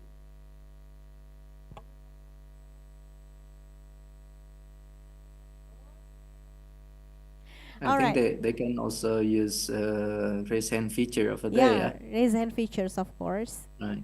Or you just can turn on your microphone. Oh, we have Muhammad Rusli here. Right. Hello, Muhammad Rusli. Are you there? Hello. Yeah. All right. First of all, sorry for not using the background. I'm using my phone right now. No So, worries. sir, I have two questions actually. But first, let me share a little bit of my experience. So, previously in last semester, I followed article writing course, and one of the struggle that I had was when it comes to research and writing itself. So I can be a little bit compulsive, obsessive when it comes to research and writing. So sometimes what I noticed was that when you choose a title, certain topics, it's not all the resources, the references that you need are not always ones that specifically stated in the title, right? Sometimes if for example, you want to study about social media, for example, you don't only need these in the context of education, but sometimes you also need data about, for example, what kind of content that are most popular, I guess, or at least how many times the users spend their time, and how is that this information is relevant. And so I want to ask, how do we find like relevant information even if it's not exactly stated in the title? Like, yeah. And secondly, I also have struggles sometimes when it comes to writing. I go back and forth between trying to write down my ideas while also trying to recall references that may support these ideas. So sometimes I ended up not writing anything because I'm obsessing over the references in order to support my ideas. Because again, we cannot simply state our opinion in an academic writing. We need evidences, right? So also, my second question is what's your tips to overcome this problem? And I guess that's all my questions. Thank you. All right. Thank you Alright. so much, Rusli, for asking. Well, I think we just directly go through to the answers, Dr. Fazil. Right. Yeah. Right. Just to not to allow me to forget the questions. Okay, allow me to directly respond to the question. Yeah. Right. Right. It is interesting and nice to have a course like writing for publication. But of course, beyond this class, there would be some requirements that you need to have. Number one, you should have a topic. The second one, you should understand the research. And the most important one is you should have already a complete research. If you don't have a complete research, and I don't think that you can write the publication, you cannot write the manuscript for publication in proceedings, conference proceedings, journals, or then book chapters. Some have seminal books, publishing or collecting manuscript, research-based articles, but published in the form of manuscript, book, I mean. All right. I understand your problem, Bruce Lee, yeah? My simple tips is you need, okay, if you have a topic and then you have a complete research, you need to find proper outlets. So you cannot just wander finding what outlets, and then you just send your manuscripts to the outlet and finally coming with the results of rejection. Why rejection is a lot is because they do not research the outlet. Yeah, normally it happens not only to you students but also to us lecturers. We found some difficulties also with that. Why? Because even though every journal has their own scopes, yeah, let's say they scope on this and this and this, but sometimes they have their own scope out of announced and well informed in the websites sometimes. And then they also have the so-called special issue, which probably out of the scope, as they have informed us in the websites. So no worries with that. But what you can do is find journal outlets or proceeding outlets that can somehow accommodate the topic of your research. Okay, that's number one. Number two, I hope it answers your question. Yeah. Number two, I'm sending a chat in the chat box. This is what you need to do. Doing bibliography. So bibliography, actually, it is a kind of summary of your reading. You read an article and you need to find the title, for instance, the author, the publication, the year of publication, and then the publisher. It can be a book or it can be, a journal publishing the article. Then you can also find the research gap that the article focuses on, the findings, the research method, even the conclusion. That's about bibliography.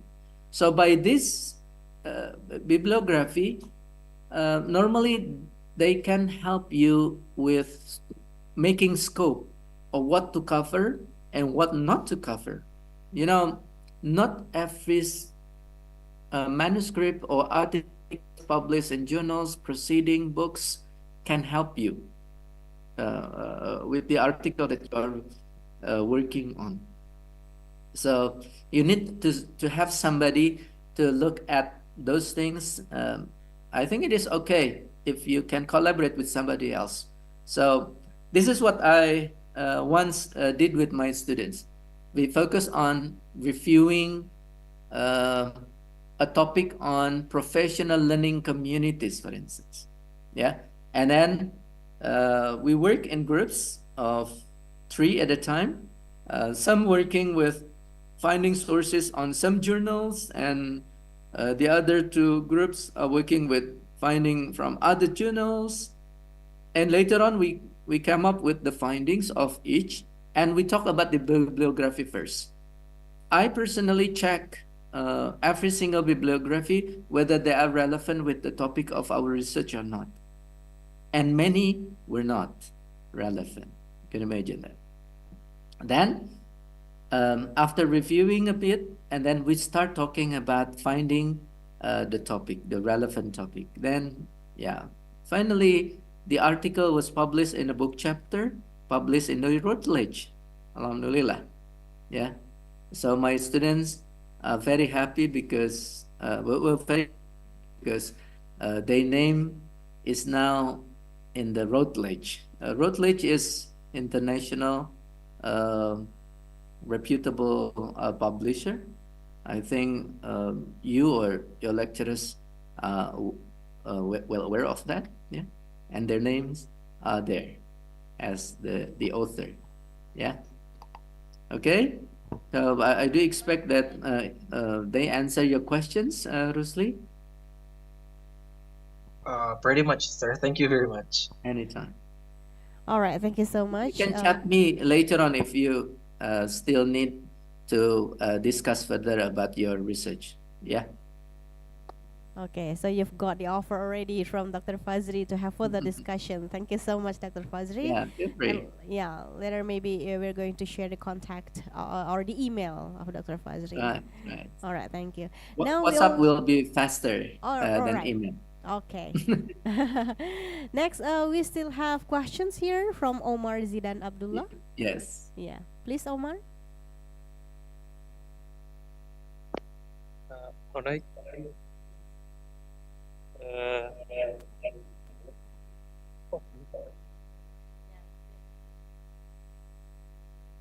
Well, actually, the student is here, so Oh, see. yeah. Hello. So, Assalamualaikum, sir. Waalaikumsalam warahmatullahi wabarakatuh. So, my name is Omar Zidan, and I have one question. And my question is, if there is a new phenomenon related to the background of our study, and we would like to do research about that, but there is hasn't been provided studies about it before. So there is no previous study about this phenomenon. So what should we do, or what should we find to make some supporting statement like that, like that, sir? Maybe just it, sir. Thank you. All right, thank you. Okay, thank you so much, Omar. Yeah, let's listen to the answer from Dr. Fazri. All right, okay. Omar, thank you for the question. It is interesting. I do expect that I understand your question. Number one, the trend in writing the background. The second one, which I think it is now popular in my campus, research on background itself. You could imagine that. Are you familiar with MOVE? Rhetoric?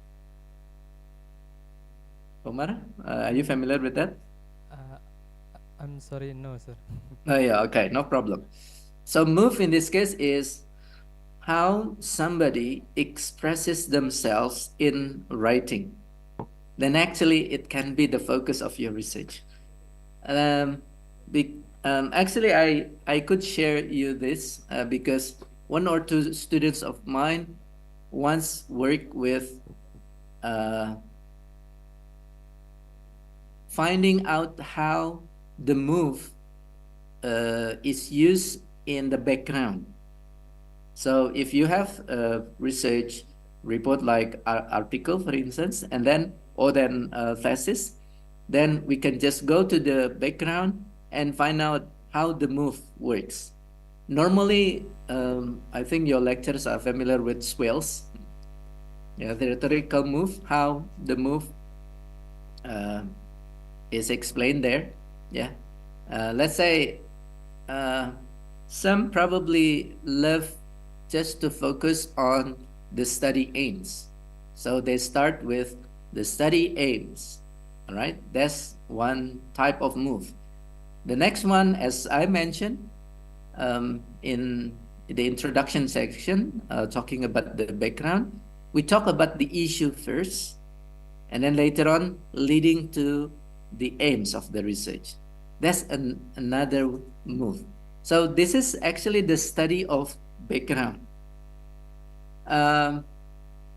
That's one answer to your question. The second answer to your questions about background is you need to do literature review. Literature review in bahasa Indonesia kajian pustaka, ya. there is a need for you to be, as I mentioned, knowledgeable, yeah, in the topic. So literature review can help you out with, number one, understanding your own topic. Are you sure that you want to research on this topic, or actually you have another area to focus on as the topic of your research?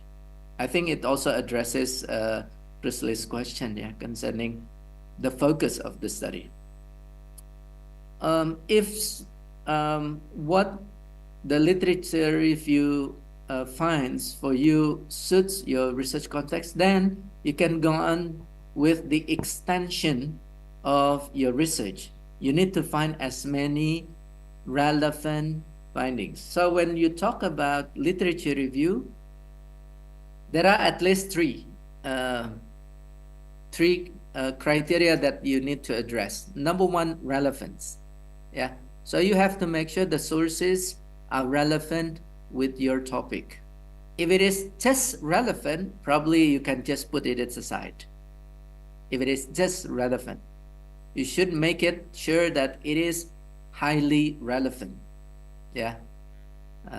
In my words to my student, kalau hanya senggol-senggolan nggak usah. Okay.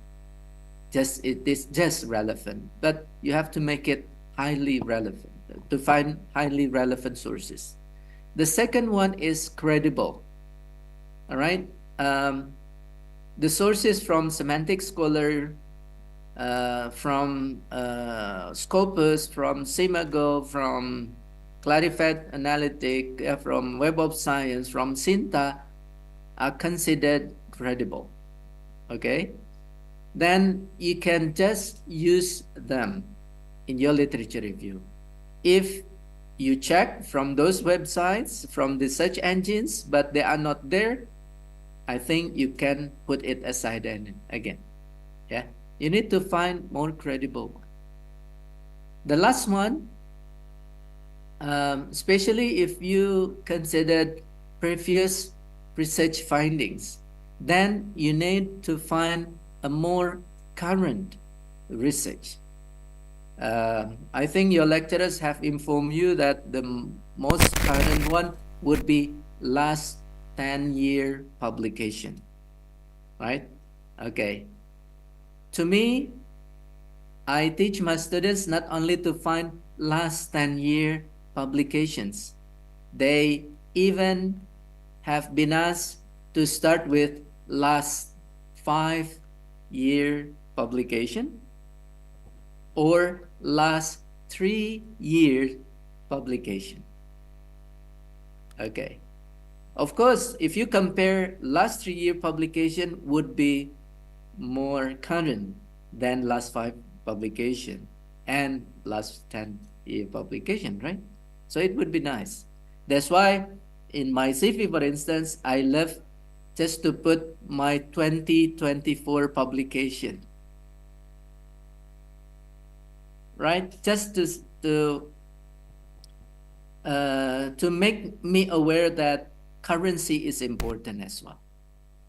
Why currency is also important in your literature review?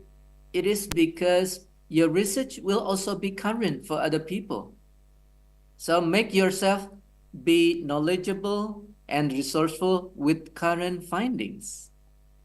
Otherwise, other researchers may consider that your research finding is not credible, is not current. Then they may not use your research finding for their reference. Okay? All right. I hope it answered your question, Omar. Yes, sir. Thank you very much. Yeah. Yeah. We also have one question from a student attending this course offline. Right, great. Yeah. Salsabila? All right, so I would like to ask a question about Likert scale. So my question is, if we use Likert scale for a survey analysis which uses a percentage. Is the research considered qualitative or quantitative? That's it. Right. Thank you. Right, very very technical question. Okay, but I like the question. Thank you. What's your name again? My name is Salsa. Alcaltar. Okay, it should be by TS, right? Yes. Right. Okay. Thank you for the question.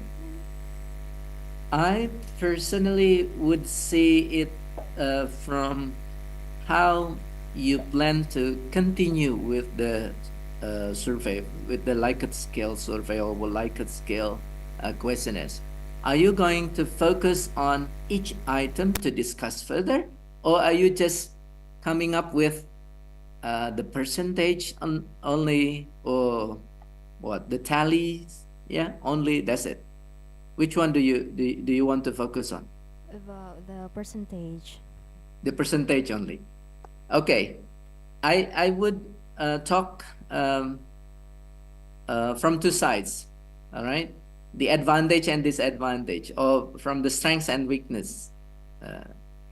The strengths of percentage is it is easy to calculate, right? It's easy. It is manageable. It is you need not to spend too much time, because what you need is only percentage. That's it. But the weakness is you cannot talk more. It means you cannot contribute more. I personally, if I find a student working with this kind of Likert scale survey or questionnaires, I would ask them to elaborate each item. You know, let's say if you have 30 items in your questionnaires or survey, then probably the 30 items will be categorized into 5 categories, right? Actually, you can talk further about these 5 categories, not about the 30 items anymore. Then probably the significance is much more than talking about the frequency, talking about the, which probably meaningless. All right? But then, of course, it means the approach will be extended.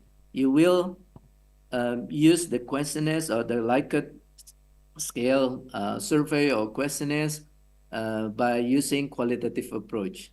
More on quality instead of more on quantity. I personally have my understanding on quantitative research is when you use inferential statistics. If you don't use inferential statistic, just descriptive statistic, I still consider it as qualitative research. Okay, I hope it answered your question. Yes, thank you so much, Bapak, for the Right. answer. In case you have further question or clarification, feel free. So I can say that it is considered as qualitative. Okay, thank you, sir. Anytime. Okay, we do still have time, so we would like to invite some more questions, especially from those who are attending this from Zoom. If you are not, if you do not want to, like ask directly, you just can text through the chat box. Especially, we encourage the students from the 7th or from the 7th semester or 9th semester. Because you are doing your research project right now, so I believe that you encounters or you are experiencing problems. So this is the time for you.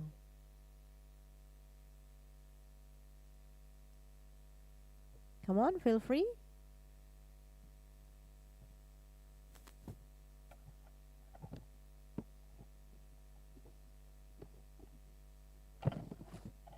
Okay, we have one question in the chat box from Iksan Jolianda. Okay. Okay. Sir, it's possible to experience mind block All right. when you write your thesis and gets a lot of revision? How Okay. would you free yourself from that Right. state? Okay. Right. Interesting question. And it seems that many of you and many of my students are also encountering this. Yeah. Writing block is natural. That's the first thing that you have to keep in your mind. Having anxiety is also natural. Yeah. But of course, you need to manage your anxiety. You need to manage your writing block. Then find strategies how to solve it. Yeah. I would say different person may have different strategy. All right. Different person may have different strategy. Do I have writing block? Of course I do. Probably these are my advices to my students. Just write. Okay. The first question from Rusli, for instance, how we start with the references or the literature review, and Omar also asked similar questions on that, and then you can just use it. You know, it happens to you that you are making comparison among theories, for instance. Do I have to use the A theory or B theory or C theory? Okay. Of course, in this case, you have to make your own decision. Which one you think give you more advantages? Which one you think give you or provide you more suitable context? Then use it. Yeah. And write it down. Okay. Don't wait until you get lost. Don't wait until your anxiety covers you up. Believe me, when you are anxious and you do not want to write, even you do not want to think, because you overthink your own problem. And overthinking in some cases may hinder you in working with this thing. Yeah.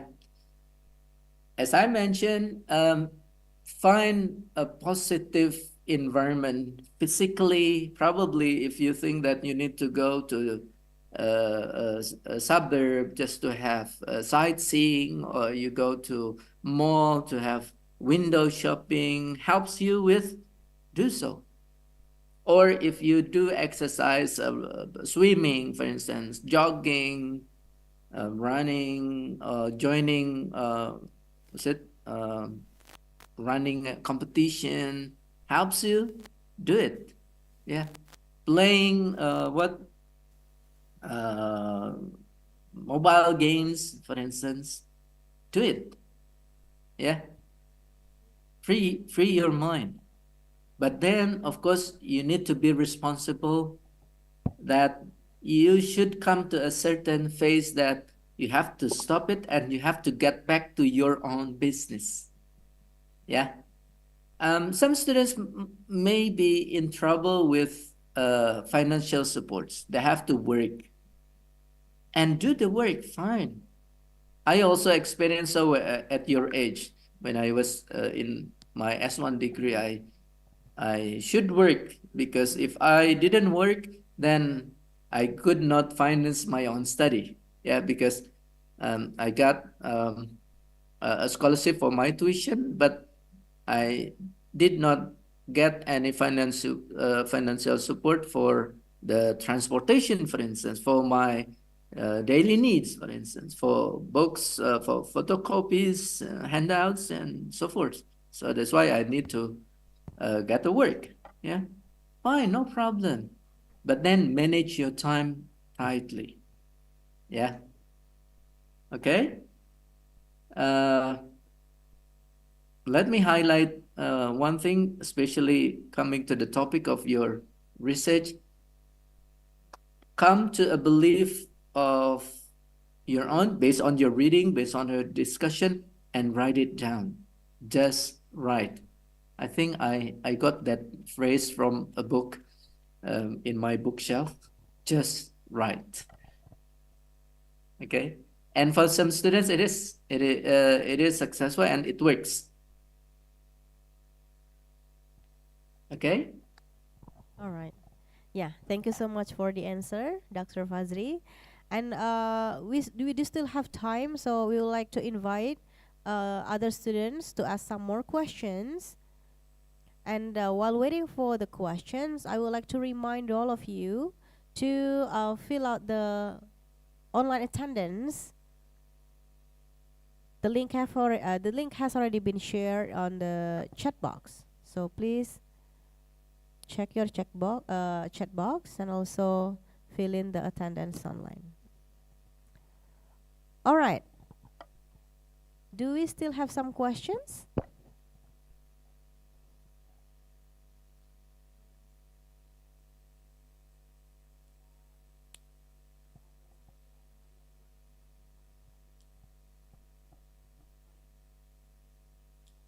Okay, we have one from Oh yeah. Cinta. From Cinta. Give your name. Okay. Cinta asks, I want to ask, but sorry, actually, I'm a beginner. Oh, okay. What's your opinion about new students like me who want to start, prepare to make a journal or do research early, sir? Okay. Right. Number one, find your interest. Have you got your interests, Cinta? Have you got your interest?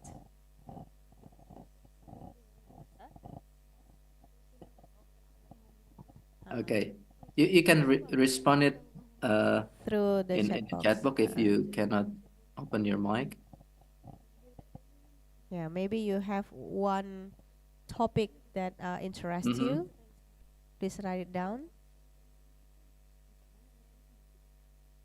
Then I can go on with the next elaboration. Do you have a research interest, Yeah. Cinta? Maybe about teaching or about students' psychological aspects or anything that interests you?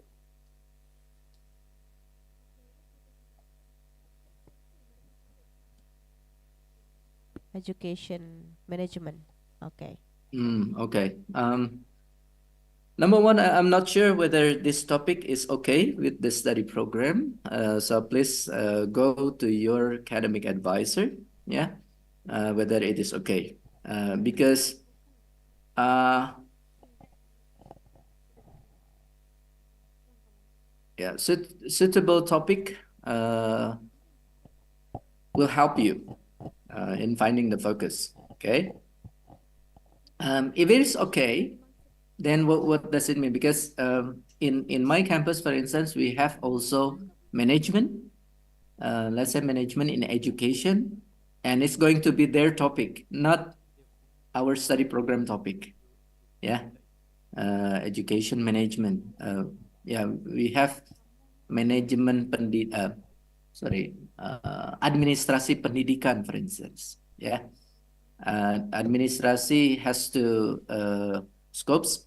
Administrasi pendidikan, administrasi perkantoran, yeah. Okay.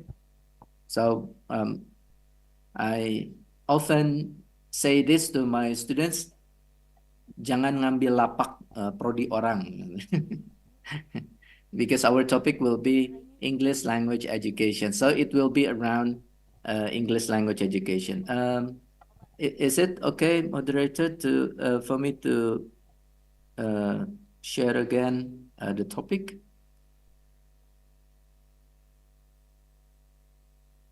Moment, please.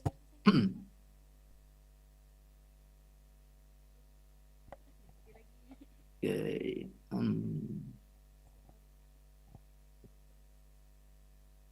Okay, the topic, yeah.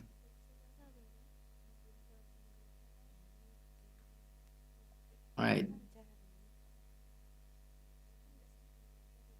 Okay. Yeah, some possible topics, but they are not limited. Yeah. Please check. Management can be about classroom management. Fine. Yeah.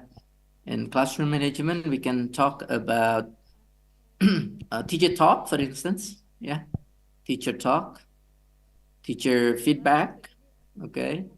Students talk, student feedback. Fine. Okay. So you can also find them as the topic of your choice, right? There is further clarification, Dr. Fazri, Yes. from Nimas. Yes. Yeah. No, sir. I think this Ah. topic is my interest in how to be a good educator. How to be a good educator. Yes. Wow. I'm still working to be like that. It's a very large scope, Cinta, yeah. How to be a good educator. Then, if you can see my screen, you can check on the very left on researching teachers. Okay, they somehow cover what we call it as how to be a good educator. It's about teacher identity, teacher agency, what the teacher can do in order to make their classroom better, how to what the teacher should do in order to make the students proficient, for instance, in their language classroom. What teacher strategies? That's good educator, right? What teaching styles that can be infused into a classroom context so that the classroom will be more not only manageable but also more fun, more oriented, more student oriented, yeah, more autonomous. How the teacher can provide valuable, meaningful feedback to make their students more autonomous and then self-regulated, for instance, right? So those belong to be good educator. Yeah, quite a lot. Okay, so if you come to a certain interest on this topic, for instance, but as I told you, they are not limited. Okay, then you start doing literature review. You go to semantic scholar. I mentioned that. A moment, please. You go to semantic scholar. You go to this one. Yeah.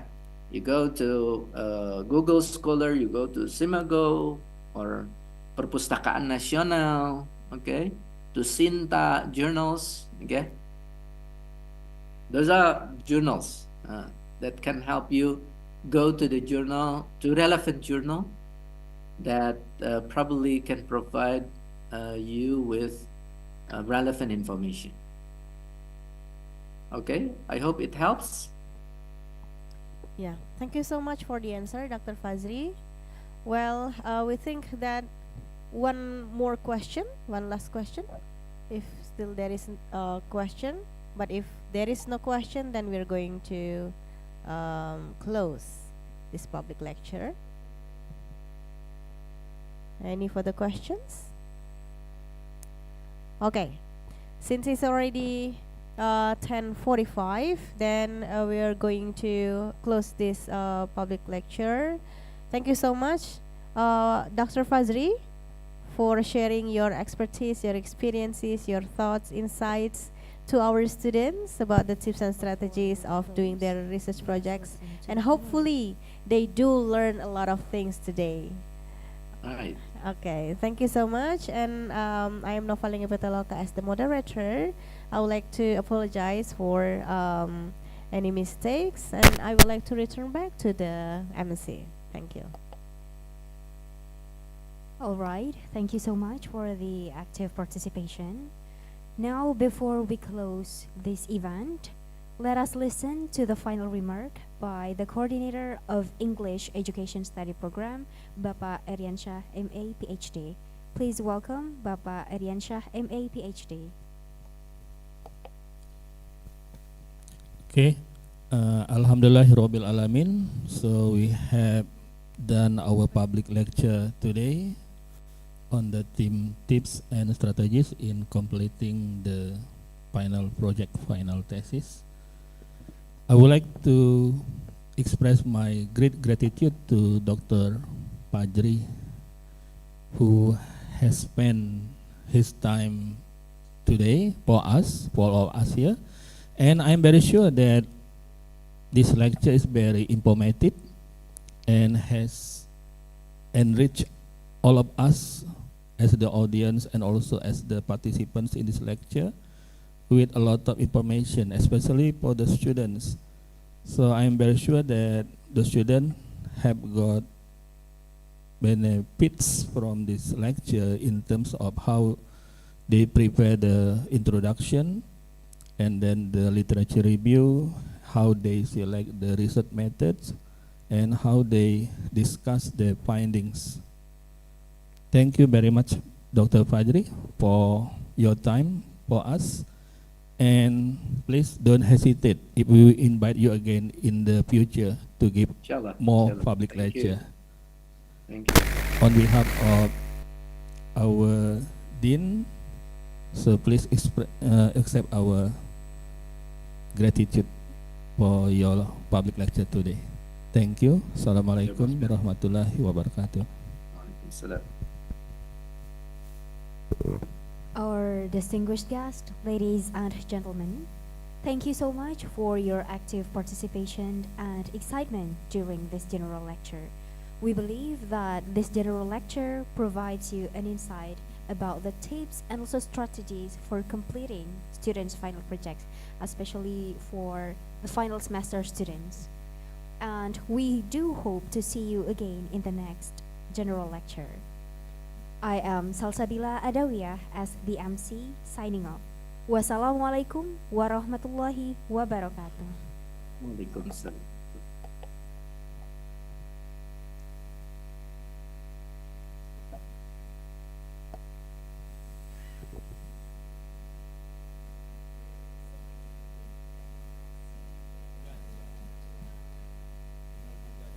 Thank you, everyone. Assalamualaikum warahmatullahi wabarakatuh. Dari Ansa, Waalaikumsalam. Bu Hesti, warahmatullahi wabarakatuh. thank you. Terima kasih Pak Fajri. Amin. Ya. Terima kasih Pak Fajri. Sama-sama, Bu. Izin live ya. Ya, sama-sama, Ya. Mbak. Ya Thank Pak. you, sir. Assalamualaikum.